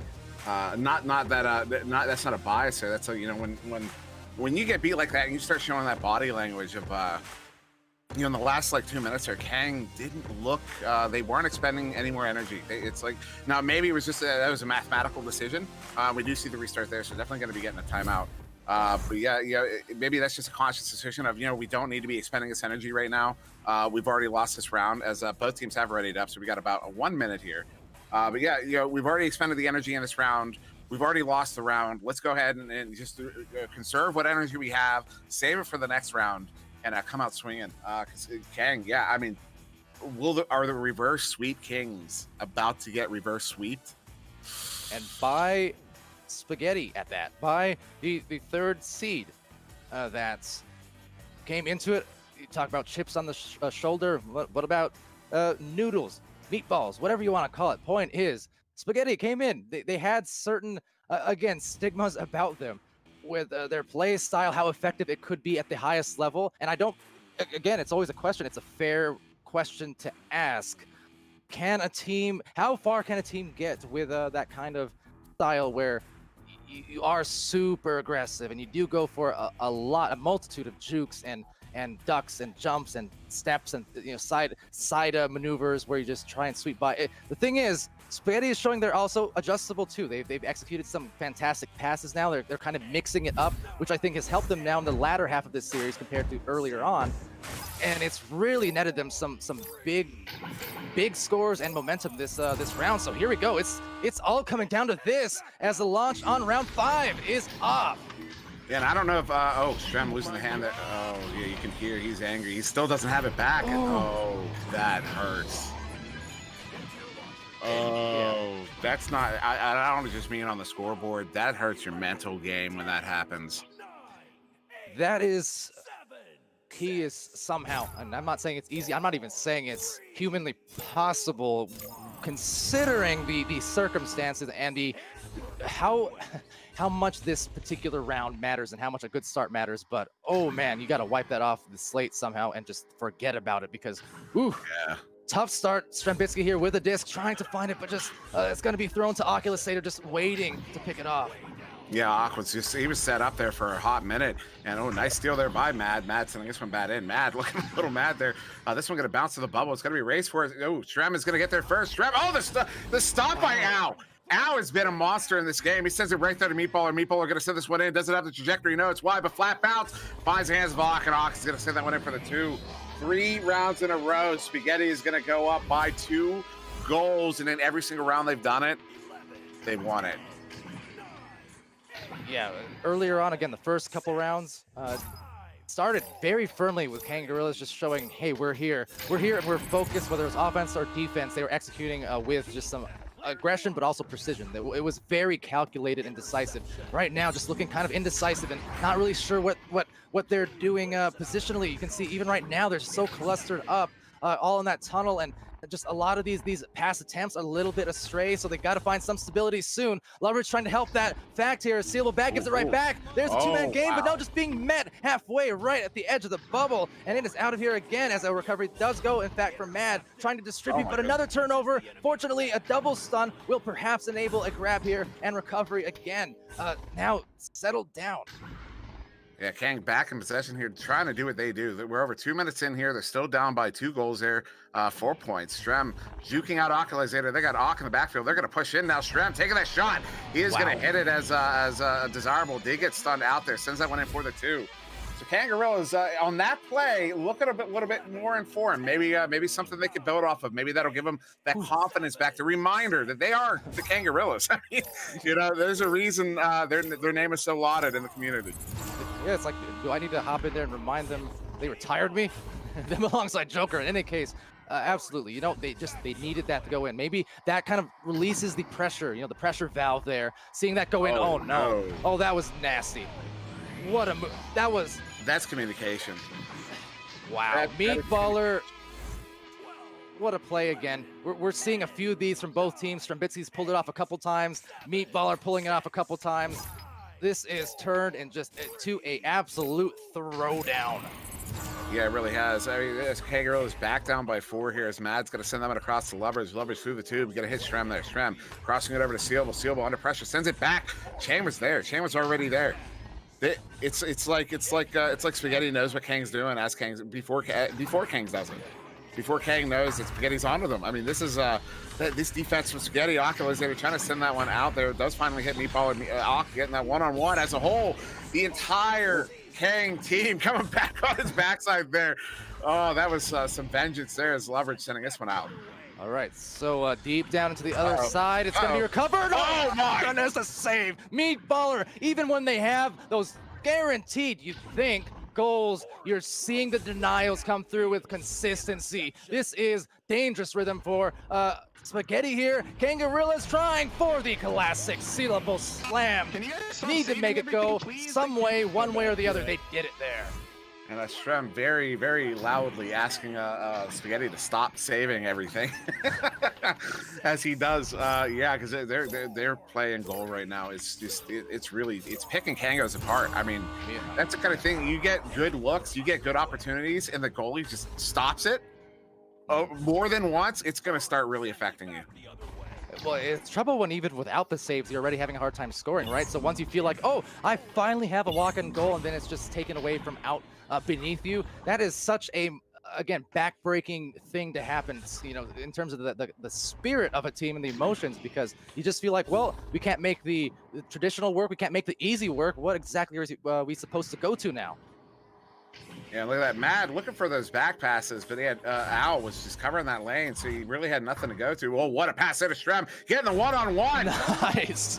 Strem looking like Oculizator right there as he comes in on Meatballer. Meatballer taking exception to it. Did not like it, but that's a tie goal right there as we get over halfway through round 5 here. Ladies and gentlemen, this is going to be a fight. This is a fight. Kang's feeling it right now. We're tied up halfway through. Let's go. Incredible. This round, you could not hope from an entertainment standpoint for a better happening. I'm sure for Kang, though, they are feeling the heat. I know the chats, the viewers and venues and beyond are feeling the intensity of this match. I am tense. I can't. This is just unprecedented, but right now it is still close. It is still anyone's match. So a decisive 5th round will be had here as they make their way into that goal. Need to find those fundamentals once again, and they just might, but no, off on the pass. Yeah, but Sealable does get it right back. Sealable trying to go back to Leverage. Another missed pass there. Leverage trying to track it down. Has Al right on his tail. Goes across to Strem. Strem is already covered by Desirable. And Desirable is going to get the steal there. A clean steal. Strem is very upset about this. This one's going to get cleared into the Kangaroos bubble here. Al going to get, is he's down there. Oh, he misses it. He overshot it, and it's going to be Sealable here. If Kang can turn this one around, this will devastate the morale on Spaghetti. If they can get a goal off of that one, this one goes down in the Spaghetti bubble, but Meatballer there to get the grab. Two players for Spaghetti were all the way there on the orange side. One deep, one just by the station. But either way, yeah, maybe some karmic justice there on the missed grab on that clear. But nonetheless, it will wash itself out as we have Spaghetti with the disc, and they're just going to be on the bow tie. They don't have the lead, but they do have these stalls and just trying to do what Kango does, which is to say, get those numbers. And they're trying for that right now before that Kango stack gets going. And will be a passing play cut off here. Strem. Strem's, you're not going to be able to get those cross passes in front of Strem. Strem's not waiting for the saves. He's looking for the cross passes. That's what he's been doing, in the goal all game here. As he's now slowing it up here. They're looking for some lanes to work with. He does go to Sealable. Sealable under goal. Sealable going to Leverage. And Leverage going to hit it for the 2. Kang, for the first time in 3 rounds, is going to take a lead here. They're up 8-6 with just under 3 to go. My goodness. Oh, look, the sigh of to see that score. Full credit. I can't sing the praises of both these teams enough. I mean, what Spaghetti was able to do to take it to the 5th round after going down 2 matches. But for Kangos, from the trenches emotionally, being able to just see more success in this round, regardless of the outcome. There's a turnover. No. They're feeling it. They got it. Strembitsky trying to find that pass, and Kango's bread butter cut through for the 2. Ladies and gentlemen, Kangaroos is back. They found it. I don't know where it went, but they found it. These are some amazing plays we're seeing from Kang. They just pushed up by 4 years. Oh no, player on Spaghetti just dropped. We might get a timeout here. I'm not seeing it. Are we not stopping? We're not stopping. We're playing 4-on-3 at the moment. That is unfortunate. Al trying to get there. He can't. This one's loose. Sealable's going to get there first. Sealable does get stunned out by Al, but he's got leverage there to back him up. Al, another steal, but that's, another stun. But Sealable was already out, so he sends it back to Mad. Mad going in there to Sealable. They do get, Llama Cat is in. Oh no, something happened. I don't know what happened, but they just pulled in a sub. Yeah, and clarify, Llama Cat is a rostered member here. That is expected. So a late join here as this round potentially comes to a close. That is incredibly unexpected, but here it goes for Strembitsky. Now that said, we did see Llama Cat towards the end of the match yesterday versus Joker, but I can't help but wonder what happened here as Kangarillas now they have control of the disc and they have a 4-point lead. This is danger because this is Kango's game. This is what they do best. With that said, a turnover here going to be just had, and now trying to get that disc out of here. Yeah, they got a 3 stack there. They're looking to send it out, but they got to be quick here. They're down by 2 goals. They need 2 goals to come back here. One of them has to be, actually, no, they don't. Neither of them have to be a 3. It's just 2 twos they need to tie it up here to force that overtime. That's not a good clear. Oculizator picking it up. Okna turning around, but all of Kang is back. Kang is playing very reserved right now. They're not going to let anything get through easy. So Okna reset it there, but 38 seconds ago. They have to score right now. They cannot hesitate any longer. Bringing it in. Cross pass. Al takes a shot and hits it. They're going to have about, about 12 seconds. That is 13 seconds. Such a vital shot. Spaghetti coming in here, no doubt taken off guard by what's happened here this last minute of play. All Kang needs to do is clutch it, and that is a not an easy task in any high pressure situation, but with 8 seconds left, it's going to be a dangerous pass, but now clearing it deep down to the other side of the floor. That's going to bounce. It's going to go low, and right now, riding high, Kangarillas by the skin of their Kangorilla teeth. Wow. Take round 5. GG. Wow. I just Spaghetti had it. They had it in the palm of their hands. They took round 3. They took round 4. They had the same pace to start round 5. They were in the lead in round 5 for what was that, 7 minutes? They took my composure. I'm shaking again. This is what a ridiculous series. I just wow, Kang actually did it. Kang came back from the brink there. That was you want to talk about overcoming adversity. Right? Wow. Oh my gosh. So much that one of those moments you see normally you try to keep it cool so you can think your thoughts and then express them for the chat. I have a hard time sometimes in these specific situations because when you get these round 5s, you get these, even when you throw in the kind of the meta, not the strategic meta, but you like the outside the gameplay, the meta stuff that happens, that some of those, the dropouts and the timeouts and the any other X factors that you can't really predict or plan for. You don't love to see it, but it adds to the drama and the story, and you get on the edge of your seat. Kangorilla's ability to somehow scratch and claw their way to a 5th round victory is something to behold. Yeah, this was it's 60 degrees outside. I might need to still turn my AC on. It's hot here. That was special, man. Yeah. That was something special. We got to witness something special there. Spaghetti. I can't wait to see them next season. I know I don't like saying that so quick, but I can't wait to see them next season because they got this deep in here and they played so well. I mean, people are gonna say what they're gonna say. That was not a game that was relying on jukes and dodges and sidesteps. I mean, we saw one it started was out that way, but they tried it. They adjusted. Yeah. They adjusted. They did try it. You saw, I mean, how many times did Oculator get shut down trying to drive it on the bubble in those first 2 rounds? It was quite a few. And you saw he was held to only 4 points to start there. Now he is held to 10 over 5, which is substantial. But Meatballer, that's kind of that's the thing about it. You can have that one shooter, and I could say like when I'm constructing my own team for like off-season things, like I go for like, well, I'm a good goalie, I'll find a good shooter, and then I can fill in with whatever. That doesn't work at this level. That'll work for one-off events, and maybe it'll work at lower tiers, but at this level you got to have someone, because the other teams, they're going to study you, they're going to know who your star shooter is, and they're going to shut that guy down like they did to Oculator, like Kangarillas did to Oculator in this game. And who stepped up? Meatballer. 21 points in that game, almost the game high. Strem beating him only by 1 point there. I mean, to be able to say that you played in a game, went 5 rounds against Kangarillas and kept your scoring pace with Strembitsky. Meatballer has something to write home about. He really does. I mean, they all do, but like this was a special game. Not only that. Now, first of all, Ridiculous is mad with a dozen saves. I gotta shout that out. But I was gonna say that, the score for score with the likes of these heavy hitting strikers, Strembitsky, best of the best at this level for just an immense amount of time. And then you got the saves, though, going save for save on some of these amazing pickoffs at the goal, especially in the latter half of that series, was ridiculous. That said, as much as we could talk about that match forever. I mean, we could go on and on and on. And yet we do have, excitingly, our finals. It's Team Joker, the reigning champions, the reigning defending champs, coming against here Kangarillas.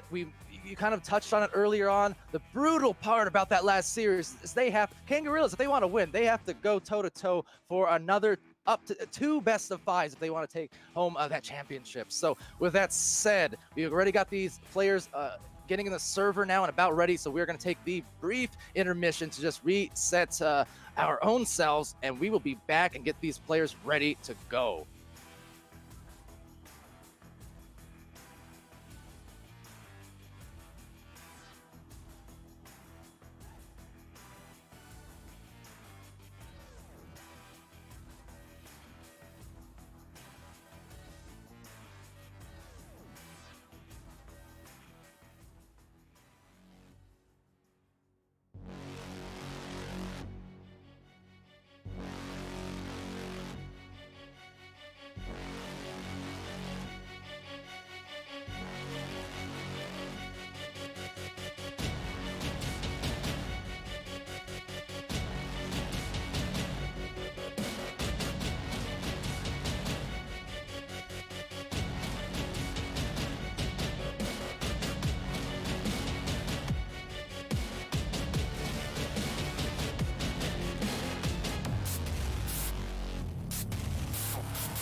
All right, ladies and gentlemen. Hello. Hello. Welcome back. After that insanity, and I do mean insanity, of what was that lower brackets finals, we got ourselves starting here very, very soon. This is for all the marbles, all the glory, all the pride, again, as if it were destined to be. We saw over in Europe earlier on, Phantoms and Team Gravity, the matchup classic. We see here, Kangarillas and Team Joker, a classic as well. When these two teams match up, finals, regular season, Pizza League, whatever it is, these teams, they provide intensity and highlights basically start to finish. This is going to be an incredible series if it's any indication by what we just witnessed from Kangarillas and Spaghetti just minutes ago. So here we go on the cast. I'm Palidore for our season finale, being joined by SirDimwi once again. So much for subtlety on the cams. We have Gilligan here helping coordinate with us in this voice channel, and as well as all of the audience in venues, Twitch, YouTube, Facebook, everyone here on the edge of their seats and just waiting to see what happens. Dimwi, what do you think is going to happen? Woo! Dude, I had to send the mic away for that one. Dude, ladies and gentlemen, I just cracked my voice. Jackson Jills. Oh, everybody at venues, in YouTube, Twitch, the other one, I'm forgetting. I'm so bad. .com. This is it. This is that stuff. This is the one. If you're not here, if you're not calling everyone, all your friends in right now, I say this a lot. I don't say it that often, but I say it enough that people will probably think I say it a lot. I only say it when it's true. And it is not more true than it is right now, right in this moment. These Joker and Kang, this is classic. This is as Palidore you say, as a Superman and Joker. I mean, sorry, Batman. Oh my God, I'm not even in it. Anyway, you know what? There is no Batman, but someone's robbing your memory right now. But in any case, sorry, I had to get that through. This is it, man. This is the one. This is the can't miss. This is the legendary game. This is, man. Well, you're wrong. To go back to, the fundamentals of it, this is what it's all about. We're talking months of work and really years of work when you consider the collective experience, the collective history, competitively speaking, among these teams. It is a storied history, and it has been one that's just provided thrills enough to last you for highlight reels for years to come. I mean, they just, without fail, these matches between Kangarillas and Team Joker, they're always the highest viewed matches of the season on any given season. They're the ones that provide. The scary part, as we touched on earlier, coming out of what was an absolute, not just a battle, it was just a war against Spaghetti for Kangarillas. How do they come back, and how do they react to a Team Joker team who, again, the aggression is strong with this team? I mean, it's not going to be a slow match unless Joker pulls out something kind of unusual, which, to be fair, they did a lot of that in the finals last season. But that is to say, if the pace is breakneck, are Kangarillas going to be able to survive potentially up to 10 rounds of Joker? And just a quick shout out to Rockside for sending me the image of Superman and Joker together. Wonderful, yeah. Of course. Yeah, I'm just this is cream of the crop, best teams in the world in my opinion, and not to start a war. Yeah, it's just about my personal opinion.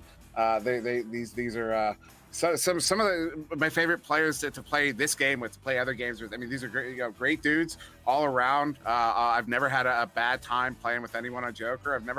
I actually don't play with Kang and Echo all that often, but I play like other stuff, Strimbitzy, Sealable.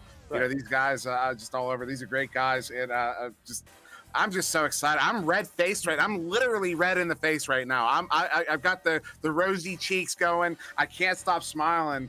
You know what? Rosy cheeks, and there is no hope for Dimwi. With that being said, there is a lot of hope for this game. I love it when I crack subtlety. But anyway, Dimwi, this is gonna be special. There's some discussions going on. I'm trying to kind of communicate here with the viewers on venues and YouTube and Twitch and all of the above, while also kind of trying to keep one ear on what's going on in the match. I believe Kang was looking for initially a few minutes ago a short break after the match, which is, you know, fine. This is the end of the season. You know, there's no match after this. This is what they played for to be here. The teams are, you know, going to start pretty soon here. They've been pinged and informed, you know, they could take a minute or two, but we're going to get started rather shortly. Well, one thing I can say just right quick is here in the comms right now, Shrimbitsky sounds totally different. He sounds calm, collected. He's ready to go. He is in his good form. They're playing, you know, whatever the rivalry is between these two teams, I think they're so comfortable playing each other that they're both just going to be in their form. This is going to be a classic Joker Kang game. I don't care what the season looked like. I don't care what the records are. This is going to be a blowout. You guys are treats. I know what you mean. I'm just giving you stuff, but I think it's one of those cases, and I'm very well versed in. Granted, it's been a long time now, you know, over a bit over a year now, but I know what it's like playing both of these teams. In fact, these were, again, in terms of last time I played in a league, you know, scrims aside and things like that. Last time I played league-wise, it was literally against these two teams, you know, coming in back to back, and it's a situation where, regardless of all the outside factors, there's a lot of chat, there's a lot of fandoms surrounding these teams, and I know Team Joker, their style of play, very hot topic as well, and they are supremely interesting to watch in their style because they've made the meta for themselves. I think, though, it's a case with might not be best friends. Whether they are best friends or not, they respect each other's ability, and they know they have to take this with the utmost respect and seriousness if either team has hopes to come out ahead. So that said, ladies and gentlemen, the championship rounds are underway. Let's go. Let's go indeed. It is going to be Kong there on the far side. It was a quick, that was 1.75 joust there to Team Joker, 1.75 second joust, but they do get it back. They try to get that opportunity there, but no, it gets slapped out. Disc is now loose, going to be raced for it, but Joker looking like they're going to get there cleanly. As Kangorilla setting up very defensively, very defensive posture from Kangos currently as a good read. Oh no, Sealbo trying to get that one. Kong picks it up. He's got Game sneaking in on the far side. Game is uncovered, not for long. Sealbo is going to cover that one, but now Aaron with it. Aaron, formerly Jaywalker, sending that one in. That's our first goal of round one, a 7-meter three at 18 meters a second from Aaron. If there's not a more Joker way to start a match, well, I don't know what is. That is a anchored 7-meter three right from the goal. You see the goalie had already dove out, and you got to wonder if that's part of the strategy almost. It's just you kind of know Joker does favor those type of shots. So how do you stop it? Do you try to address it early? Yesterday we saw in the matches as well as a steal comes through, actually. So Aaron, maybe a lane. I'll get back to that in a second as the passing play comes here to Game. In Game, and he's in a very comfortable position. And wow. You know, I was talking to somebody about, I think it was actually Shrem. I'm pretty sure I was talking to Shrem about the way Game shoots. And I actually got into a private match the other day. Game was a part of it. And I was in goal. He was coming off that left post there, and the way he releases it so quick. It's like he releases earlier than every other shooter, because you'll see it coming. You still won't see it coming. You'll see the windup. You still won't see it coming. He is such a great shooter.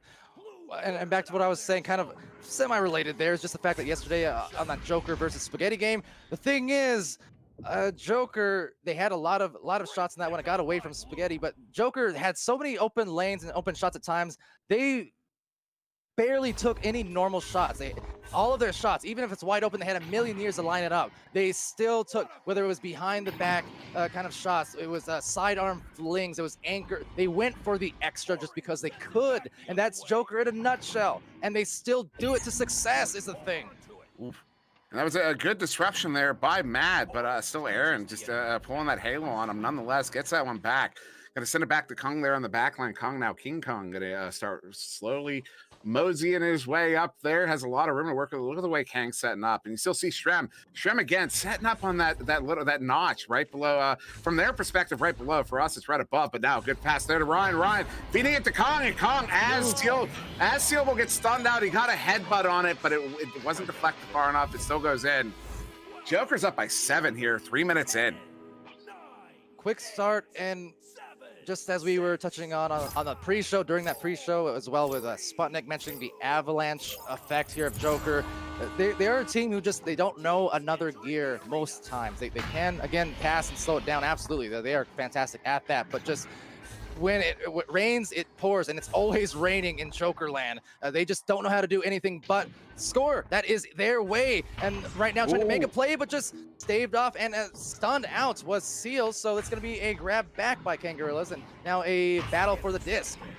That was a for sure goal, but I believe it was Kong got across there. Now back in the hands, though, of Kangarillas, down by their bubble. Shrimbitsky with it now. Aaron getting stunned out there. Does get back with the chain. Shrem going to send this one in, but a great read there by Game. Game sending this one in long. Game's going to hit it. Oh, you know it, Game. 35 meters out through the mail slot. It's that left corner pocket. Joker's up by 10, 4 minutes in.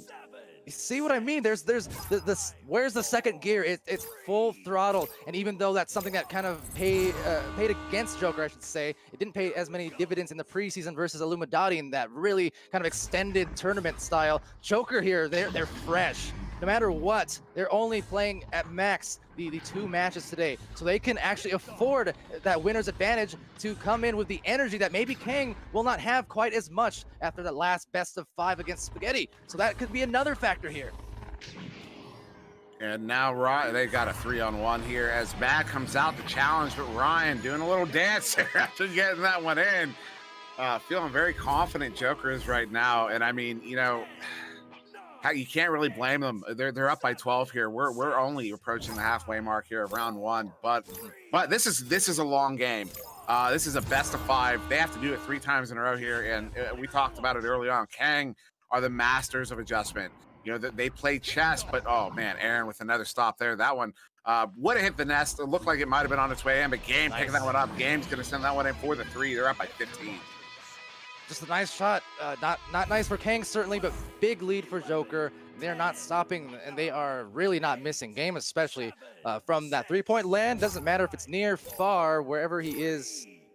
He's nailing that with consistency. And again, this is the player who just weeks ago broke the record of all of competitive play here in VRML and otherwise. Just 46 points in 2 rounds. He can score. Well, there it is. Strembitsky, he can score as well. And there's still 4 to spare. 4 minutes, that is. Yeah, they needed that. You know, for most teams, Joker's going up 15 on you. There's no chance. For about, you know, there's what, 180 teams worldwide. I'd say for 179 of them. For 178 maybe. You know, maybe Phantoms or Gravity. You know, but there's not many teams that could come back. Kang is one of those teams that could come back.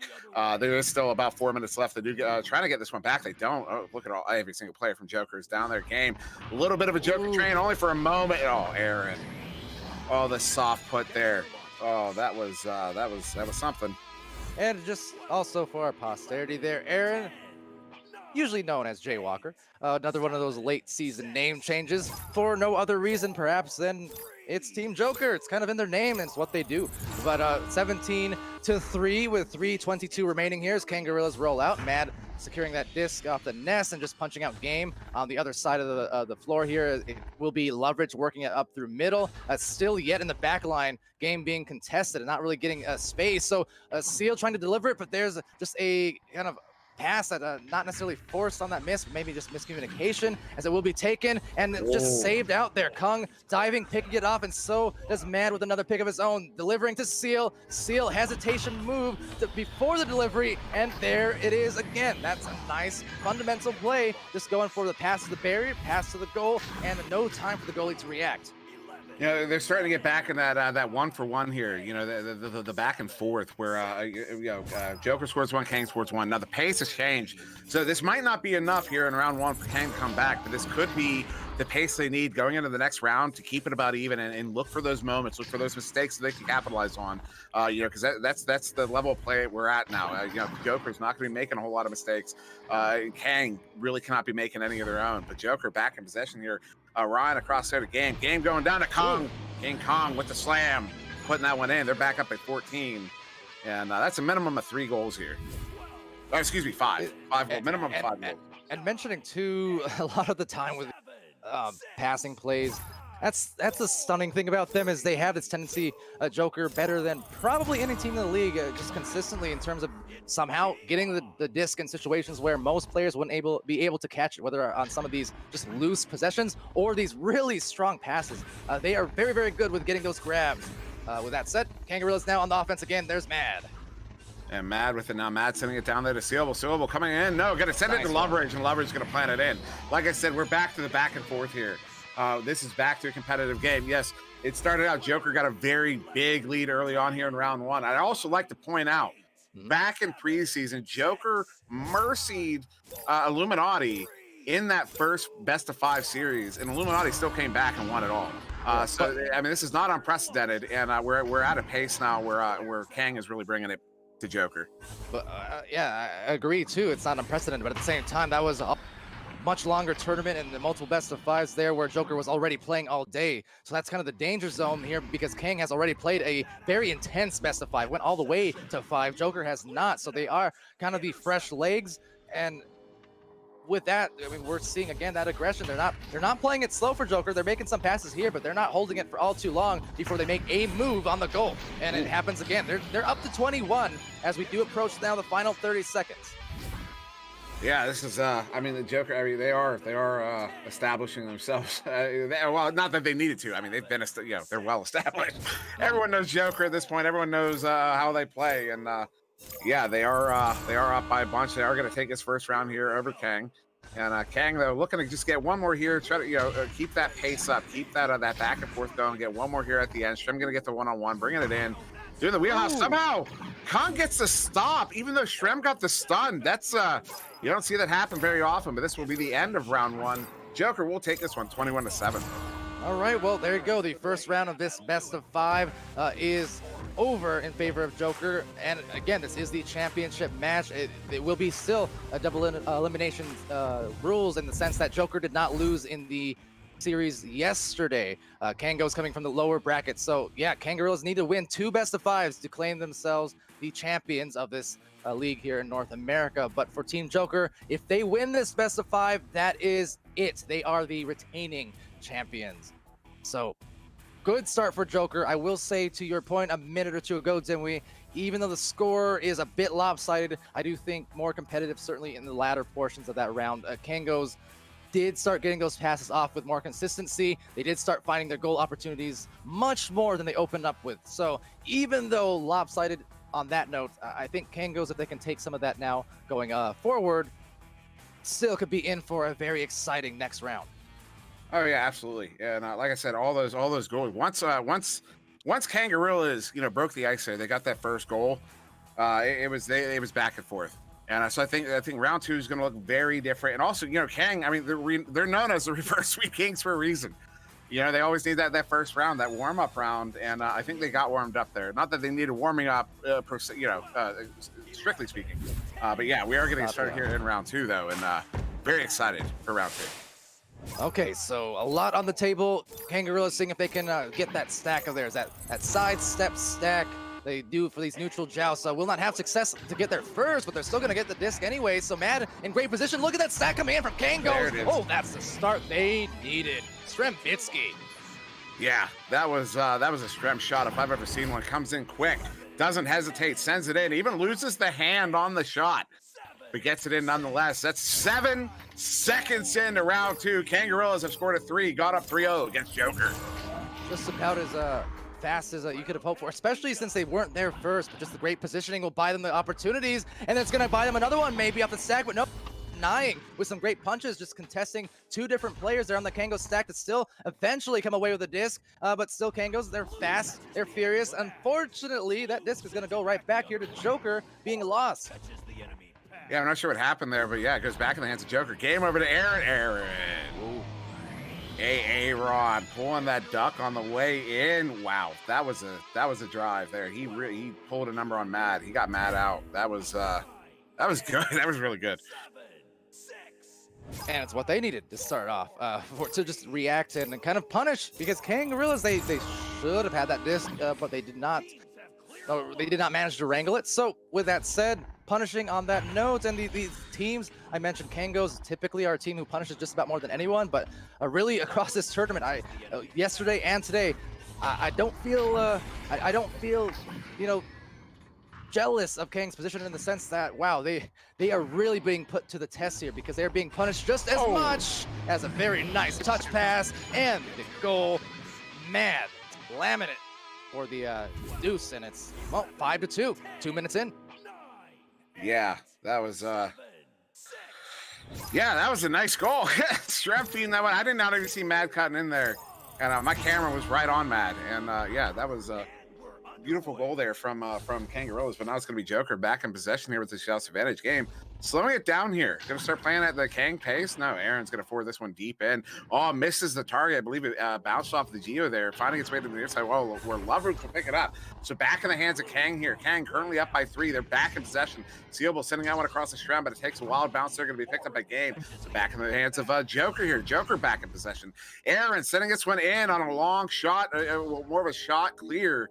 But this one's going to bounce. Leverage touching it for a moment, but Kong picking it up. King Kong with it, going over to Gang. Gang bringing it in. Matt getting the stop. Oh, Matt sending out the attacking player, but gets stopped and sends it out. Saw that ridiculousness from Matt in that last series versus Getty. This is very important. If he can be that defensive anchor, which he just about always is in these big time situations, that is just gonna be further benefit for Kangarillas. Throwing in the pass fakes as Strembitsky tries to take that goal, but no, being taken instead by the punch, and now recovered back to Joker as the stacks loom in the back there. You see already prepared to go. Now Aaron splitting up, it doesn't matter, he's there, but only to watch the shot go in from Game. He is lighting it up here across these 2 rounds now. There's just not much you can do about that. I mean, the defender there was already in that position, because they were committed to their last drive. And Game gets it there. When someone can take a 50-meter shot like that from the other side of the tube, there's just not much you can do about it in a situation like that. That was a beautiful shot there from Game. No surprise. But Kang are back in possession, but only for a moment. This one now loose. Aaron going to pick it back up. So Joker back in possession just after tying it up here in round 2. Okay, to the tunnel now. It's just a missed grab, perhaps. There was a chance for retention there from Kangarillas, so unfortunately for them, they're going to have a 2-on-1, turning into a shot as well from 2 for Game. And he is once more living up to that name of being a high scorer. 15 points now in the second round. I mean, we're only 4 minutes through. He's looking at, again, just a throwdown to maybe even smash some more records by the end of this. Who knows? Yeah, this is something. But Mad now, trying to send it through that left tube. It's going to bounce off the lip back towards the Kang bubble. Ryan's getting there first, sending it in. Reliable Ryan Rhino is named reliable for a reason, and that right there is it. He had no time, with no hesitation, sends that one in on the fade. What a shot.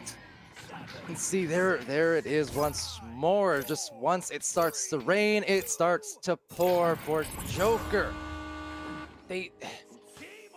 Again, Kangarillas, they've been doing a great job this round, and we saw it towards the end of the last round, picking up some of that style of play that we like to see from them, that they, executing that to the degree that you expect. That said, it's not as if Joker was losing momentum. It's just more so that Kangos were finally equalizing it a little bit.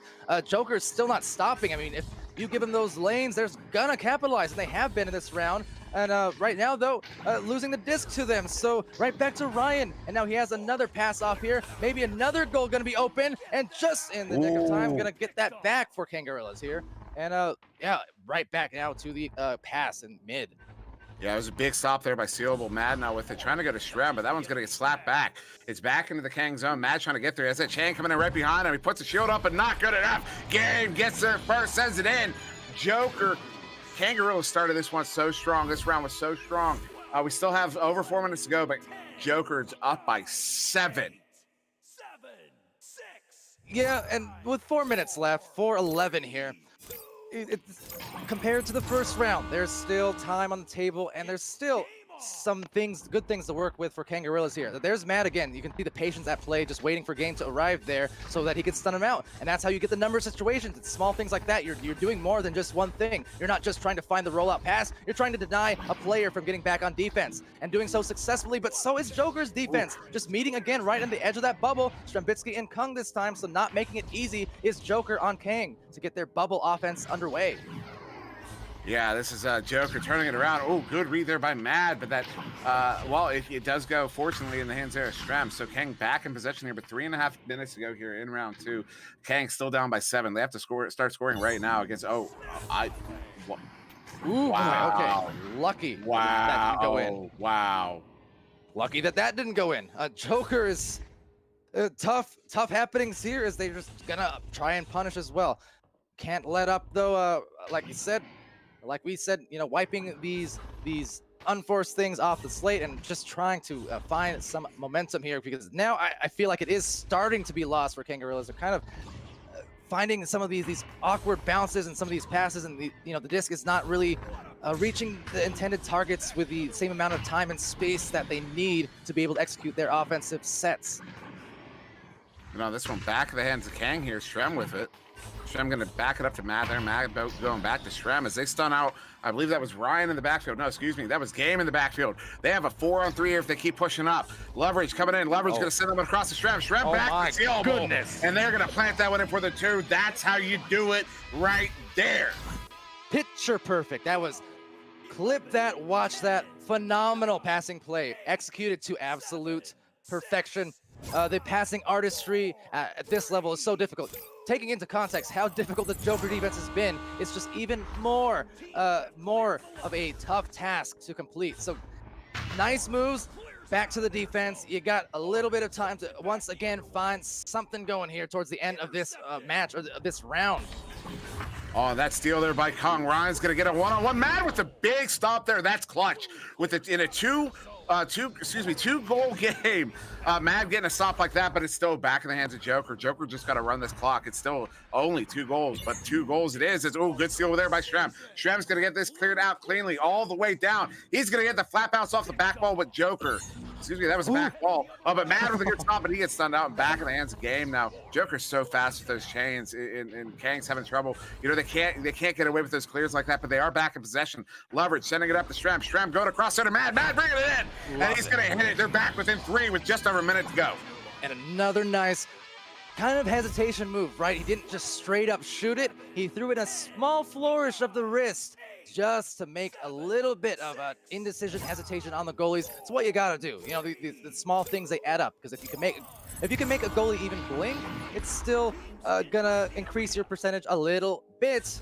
And just that being said, it's still gonna be a reality maybe for a comeback opportunity, but the aggression needs to be intense here from Kangos. They really can't waste too much time, or allow Joker more so to waste any time, as that tap goes to the tunnel. No one home, and Leverage though cannot get the grab, and that is unfortunately a big whiff on that one. That would have been vital, but still yet they have 30 seconds remaining here to still make something happen with some late game heroics. No.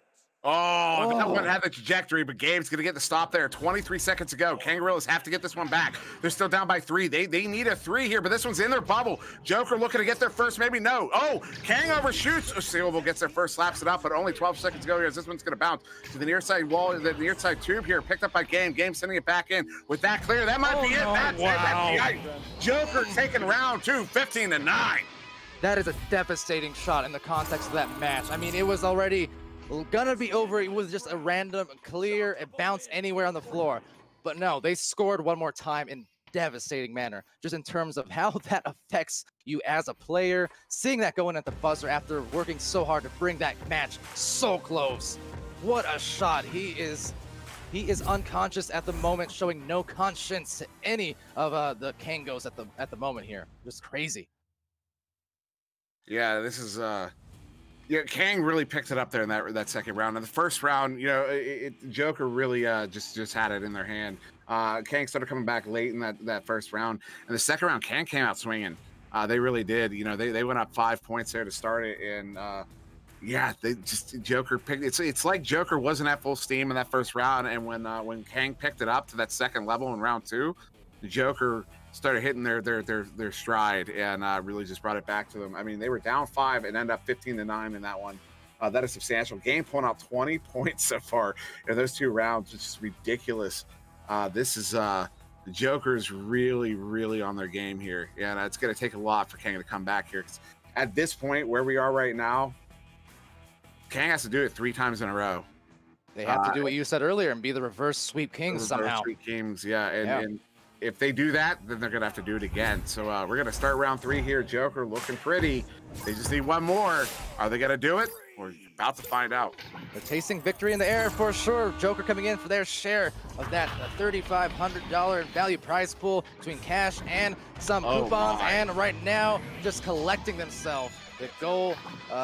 Wow, that is sponsored by Joker on that note. I mean, Yeah. that was kind of the equivalent of what we just saw on the other end. Round 2 start. Kangorilla's 7-second goal. Oh, Team Joker, 6-second goal. 6 seconds. Yep. Oh, that's ridiculous. But Kang back in possession here. You know, they're gonna have to answer. They have to keep the pace up, because if they're not matching goals with Joker's going to run away with it. They've proven it so far. So Mad now with it. Mad going to send it back to Leverage. Leverage with game stunned out. Going to get this one through. Hits that is Mad. Mad going over to Sealable. Sealable has Strem across. But Strem stunned out. So Sealable's going to walk it in for the 1-on-1. Is going to hit it for the 2. With a nice little flurry of the arm there.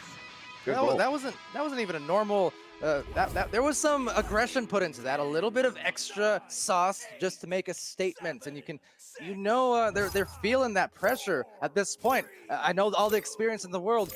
When it comes down to the fact that your seasonal lives are on the line and you need to win this no matter what, they're feeling something deep down, in the pit of their bellies, and that is just the intensity of a championship game, elimination at stake. Look at that passing there from Joker, keeping it out of the hands of Kang. Kang had it for a moment. Now, a no-look back pass there to Sealable. That was dangerous, especially with the Joker players posted up around the bubble there. But look how quickly those 2 players get together. Now, good stun on Kong over the trench there. But this pass not going to take. It's going to find its way back into the hands of Joker here. So Joker currently up by 1. We're almost 2 minutes down in this 3rd round. Game going to send it over there to Kong. Kong now finding a better position under pressure. Going to send this one up there to Ryan. Ryan getting stunned out. This disc is loose. Going to find the hands of Aaron. He gets stunned out. It's going to be a brawl for it. Mad picking it up. Mad's going to get the back pass out of Strem. Strem's going to clear it out near side tube. It's going to be a race where this one's going to make it all the way down. No way! Oh my God! Oh, wow! And the hype coming through. I mean, look. That could be game changing. Kangorillas and Strembitsky from way deep down, and I don't just mean from the arena, I mean way deep down. That was heart, and this is art. This is fantastic. Coming in, Team Joker, they gotta react, and they gotta stop that if they want to conclude this in the 3 rounds. Ridiculousness. Yeah, but now an opportunity here. Oh, what a play there by Joker. They're not letting Kang get away with anything. Kang's going to do something pretty. Joker's going to come right back. That was 19 seconds. That pass sequence there. Kong put the hands up. He knew exactly what he did. Oh, that was beautiful play there by Joker. Yeah. Look, Joker is not going to be bothered by this kind of stuff. Typically, that's the dangerous thing about them. It's usually the dangerous thing about Kang is that you can execute your offense, but like you said, to start off the rounds earlier, right, where they play each other so much, they're just gonna kind of play as they play, and they're not gonna worry about anything else because they know their ability and they know this matchup very, very well. It's a tied up game. This is a potentially decisive 3rd round. Well, actually, guaranteed, because one way or the other, we're either staying alive or we're having some champions re-crowned right now, just trying to find the goal. Kong says absolutely not, and it's denied, and it is sent right through, but picked off by Strem. That was a very quick chain to get back there. Strem thought he was under more pressure than he actually was. He pulled a halo when nobody was nearby, and then pushed off the post to Juke. It sent him much lower than he was intending, but they do get it right back. Strem with it now. Still 6 minutes to go here. It's a tie game. Oh, Mad not able to handle that one. It's going to bounce back into the Kang zone. Ryan trying to track it down, but Kang trying to get the chain down there. Mad gets stopped up. Game going to get an opportunity, sending it in. Wow. He overshoot there. Sealable, I believe it was sealable bag. Yeah, trying to get back to goal, but did not stop at goal. Left the goal open for just long enough for Game to get that one in. Joker's up by 2. Excuse me.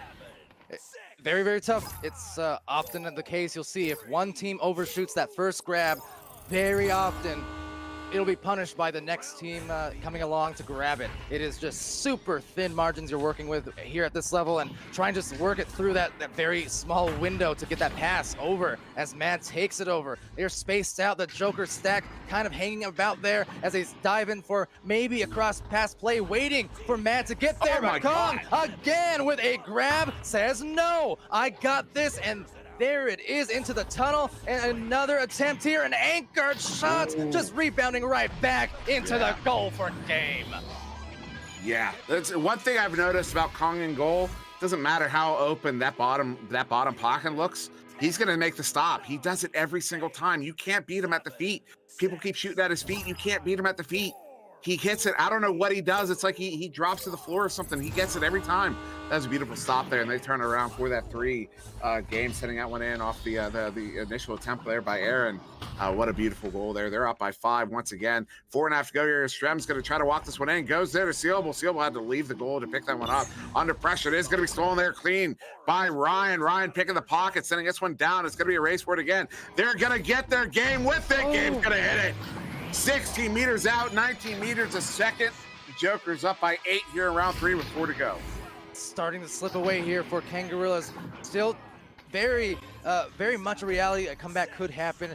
I mean, progressively over the last few rounds, you have seen the totals, the scoring totals for Joker start to be smaller. The pacing, getting smaller or getting slower, and you see Kangarillas scoring more and more round to round, but they need to put something else in it. I mean, they're giving it their all. They're putting all of the pedal to the metal, but they're still finding themselves down, and now just missing a pass there off the brakes, but a good stun, gonna get the disc back and retain just for a moment, but not before coming through was Aaron. Aaron getting stunned here and losing the disc right back to Ryan. Ryan's gonna go for that clear through the lane. All these clears, for that matter, are perfect, and the stacks not far behind as Strembitsky gets it back, then gets it picked, and that's gonna be coming right back there. Kind of a self-play to Aaron as he gets the disc back, and Kang now on defense. Yeah, Aaron with it on the far side there, slowing it down here. They can run the clock. They're up by 8 right now. They don't need to score another one. They just need to run the clock, but a good pass there to Ryan. Ryan setting it. Sealable was on the goal there, but yeah, it just gets it in far side, hits that post on the way in. They're up by 10 now with 3 minutes to go. Kang, I'm gonna say it again. They have to stop the bleeding. They have to start scoring right now. I mean, this drive, they have to score on this drive. This is where they have to just somehow muster that energy that we've seen from Kangarillas so often, season to season, year to year. It's going to be very, very tough, and it's starting to slip by here, but Joker is not going to let up. You know that. They can taste it. They can smell that championship glory. They know what it takes. They've been there before. They're trying to get there again, but a big grab coming in, and it's still just trying to keep something in the air here, maybe with 2 minutes, 20 seconds left, as a very deep fling does actually reach Mad, and that delivery is going to be off. Tough catch with a very quick pass, and it's right back to Joker, and this could start to be that territory of goals and ice on this round, especially with one right there. Yeah, that's a 12-point difference. They're now up by a minimum of 4 goals, and they would have to be all 3s. That's a lot of time. Kang is very quickly running out of time here in this round. It's not over yet. We are not out of time. The game is not over. Stop it. The game is not over. It's close, but it's not over yet. We still have time here. It'll be the largest mountain I think that has ever been climbed, unfortunately, in this league, as Game is going to secure it with one more, just putting a stamp on any of these hopes. And with that said, we're gonna wind this one down in the next minute, and it will in fact be Team Joker looking ahead to season 3 once again as defending champions. So season 2, a massive success, almost unblemished on the record week to week.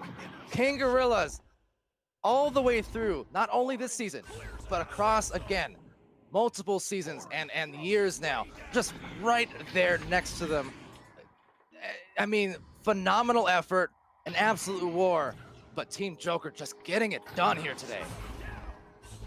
Yeah, I mean, and yeah, no, congratulations, Team Joker. I mean, they do it 2 seasons in a row, season 1 and season 2. You know, they were second place in season 0, and yeah, they do it 2 years in a row here. So they've been in the championship I say 2 years, 2 seasons. They've been in the championship 3 seasons in a row. They've earned this. I mean, they you know, they did it last season with Dash, and they brought in Game, and it's like Game unlocked the with Game on Joker. They unlocked that next level that nobody else has been able to get to yet. And they come out and they dominate the season. They have that one bad game, and they just dominate. You know, Spaghetti got that victory over them late in the season, but it's like Joker repaid the favor in the postseason. That's you know, the double mercy against Spaghetti just yesterday to get one more to end that. Just for funds there, but yeah, well, Joker is they're a force to be reckoned with. It's going to be a long time before we find a team that can really take it to Joker, I think. Yeah, it was not the night for the Kangaroos, and it certainly was for Team Joker. Congratulations, Team Joker, your North American champions here of VRML Season 2. They will once again go forward on as the defending champs, and they are fastly becoming a dynasty to be reckoned with, and it will be a matter of time. When that time is, I'm not sure. Based on what we've seen lately, there's a lot of hungry teams out there. We saw one of them just an hour ago with Spaghetti in that match. I mean, Kangaroos, I firmly believe as well, no matter the season, no matter the year, they will still be right there. But Joker just dominating here this season, and again, just finding that success. And no matter what happens, you know, beyond here, you gotta respect the fact that they are at the top of their game, and they did not ever let up. They stuck to it, and they did not get complacent. They just executed in more ways than one. And that will indeed be the championships here and our Season 2. Just a crazy day, crazy last couple weeks. And yeah, it's hard to believe now that we're winding to a close, Dimwi.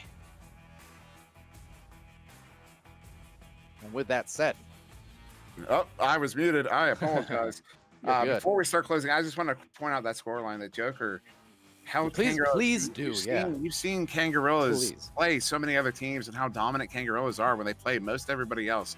I wouldn't say too dominant, but there's some teams that can really take it to Kangos. But Kangos still, you know, they're still an amazing team, amazingly dominant. And you look at that scoreline, Joker beat them in 3 games, holding Kangaroos to single digit goals in all 3 of them while scoring double digits themselves. That just shows you what level this team is at. I can't say enough, especially on top of all the community outreach. I got to give them a shout out for all the stuff they've been doing with the rookie players. They've got the Joker boot camp. They've been joining them in scrims. They've been going over game video with them. I mean, these guys aren't just the best team, in my opinion, the best team in the world. They're also just great. They're great dudes. They really want to grow the community, and they want to grow that team that is going to take them on. I think that's part of the reason why this is my speculation, but I think that's part of the reason of them doing that, because they need, you know, it used to be Kang, but even you see Kang is having trouble now with it. Just they're getting to that next level, and they need someone to challenge them at that level. And I think they're trying to grow that themselves. So big shout out to those guys for what they've been doing in the community. Joker, just they're so many teams, so many what we might call quested teams or rookie teams have been getting so much help from these guys, and all of them can probably attribute some of their own success to pointers they've gotten from Team Joker. So big shout out to Team Joker. I mean, really, they earned it. They really did, and I'm happy for them. And I'm looking forward to Season 3 now. So am I. So am I. You know. And that is to say, you got to mention too for Kangaroos, and also applies to Spaghetti as well. But you watch these games again as a spectator, as whether you're a player or you only spectate or you're a caster, whatever the case is, you got to keep in mind. Joker had themselves one incredible game here, just round to round, got it done. But the thing is, you're talking about a Kangaroos team, and again, extending this to Spaghetti as well. But you're talking about these teams in the league. These are just the skill level is immense. I know that they make it look so easy when you see the execution at this level, but you got to remember, this is a Kangaroos team, you know, going 14-4 on the season. This is a Team Joker team. Yeah, we went 19-1. these are top of the line. I mean, against 99% of the league, Kangarillas are going to give them a hard time. This is a league now with, we're going to be approaching likely 200 teams going into the next season. I mean, we started out, again, preseason with about, 35 active teams or so. This was back in November. Okay, by season 1, we got up to about 40, 42, 43, that area. And when season 1 ended at the middle of May, end of May, guess what? Just 4 or 5 weeks later, we started season 2 with 130 teams. Okay, and we grew by a roughly 10 teams every week until about halfway through the season, where teams and rosters started stabilizing. We got up to about 180 teams. I can give you the exact number. It was of teams in the league that played at least one game, 187. There you go. And exactly. So you're talking about these teams that, yeah, that was a sweep, granted. But I mean, this is the best of the best. It's the best among a pool that is growing immensely. So shout out to all the teams, all the underdogs, all the veterans, all the questies, the rookies. This is what it's about. And you know what? A lot of hunger there. Season 3, you know, if Joker wants to maintain their foothold and their chokehold on this league and across this region, the work is still going to be cut out for them. It's one thing to get on top there of the mountain. It's another thing to stay on top, and full credit to Joker. They did that here today. Team Gravity, they did that here today. Leviathan, they did that here today. And what a season it's been. So on that note, again, ladies and gentlemen, from wherever you are in the world, wherever you are on the internet watching this, whether it's Oculus venues, it's Twitch TV, Facebook, YouTube, you guys are what it's all about. I love you guys for joining us. Again, we're big fans of the game. This is what VRML is all about. We're not coming from outside sources. Before this, we casters, moderators, all of us involved in the trenches here. We are Echo players, and we were Echo players first, and that's what it amounts to. We do this because we love it and because we respect it, and we want to see this grow, and I think that's what it will continue to do. So, SirDimwi, any more parting words there that you want to give, you know, before our final thanks and goodbyes on the season? I'm sad. What do we got left now? Season 3 in the future, but now no cast for a while. No cast for a while, and I want to thank everybody. I mean, everybody who plays, everybody who has signed up to play and didn't play. I don't care. You're part of the community as well. Everyone who's only participated in scrims or only played one game of the season or put a team together, but was never actually able to play a game. The teams that got to the finals, the teams that fought it out from Master Tier for Diamond Tier to push up the ladder, all the rookie teams. I got to give a special shout out to Gold Diggers, Toxin, Ding, all those guys. Just there's so many fantastic rookie teams this season. This is a phenomenal community. It's grown. You know, we've got our arguments and our fights and whatnot, but it's just we're growing so fast, and every single person involved loves the game. That's why we're all doing this. That's why I'm casting. That's why you're casting. That's why VRML is getting involved. That's why, you know, if teams you play on a team, and if you're down, you know, at 100th place, you're still playing. You're still because you love the game, and you know. And it's we've all made the discovery, and anyone watching on venues, I'll give my pitch for the game. And this is me personally. This isn't a plug. I mean, technically it is a plug, but it's my personal feeling. I mean, if you haven't jumped into this game, you have to. You got to try it out. Just go try it, because the way I've always put it is, it's your first day in. You're gonna make a discovery, man. This isn't like other games that you've played. You feel like you're there. It's not like in VR, you always feel like you're there, but there's the way Echo Arena is made, the Echo VR in general, when you pop into that lobby for the first time, see the other people and start moving around yourself, it's surreal. It's like describing how chocolate tastes to someone who's never tasted chocolate. You can't do it. You have to have the experience. So if you haven't tried this game out yet, you're watching this in venues going, that was kind of cool. Pop in right now. Do it right now. I know you got to go to bed soon. It's free. You don't got to pay for nothing. You pull it up on the page right now as you're sitting there hearing me gush about it. Go check it out. Just try it. Just give it a few minutes. If you don't like it, that's fair. You're gonna love it. You're gonna love it.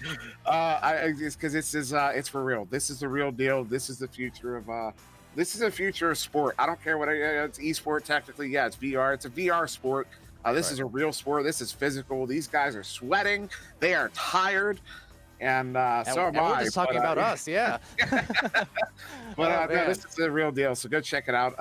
Love everybody in the community. Thank you to everybody. And I am ready for the conversations about season 3. Oh yes. Well, okay. With that said, ladies and gentlemen, our again final thanks and goodbyes for our sponsors at ProTube VR, VR Cover, Rebuff Reality, Fixed Gaming, and VRware.net. Thank you again for all the opportunities across our communities. For our moderating team in Alicos, Daniel McFabulous, Echo Zero, Gilligan, Nada, Princess, Sneaky Evil, and Wit. Thank you for your hard work. Our governing moderators alongside me is Dak and Man, as well as Mama Verds. For all our casting crew who's joined us either today, this weekend, last weekend, I'll read off the list real quick. And Akity, Adam R. Fly, Andy W, B-Love, Captain Canada, Caption, Daniel McFabulous, Dash, Dipman, Kung, Mini Hat, Nightfire, PAMWOW, Rosie Hope, Rocks Titan, Shepherd, SirDimwi, Skinny. So much for Subtlety, who was here on the cams all day and the last couple weekends doing just amazing work. You keep that in mind because he may be voiceless on the stream, but he is vital to this league and what we do. Sputnik Cobra, Strembitsky, Swift, TFH, VR Jersey, and Wit. And with that being said, that is all of it.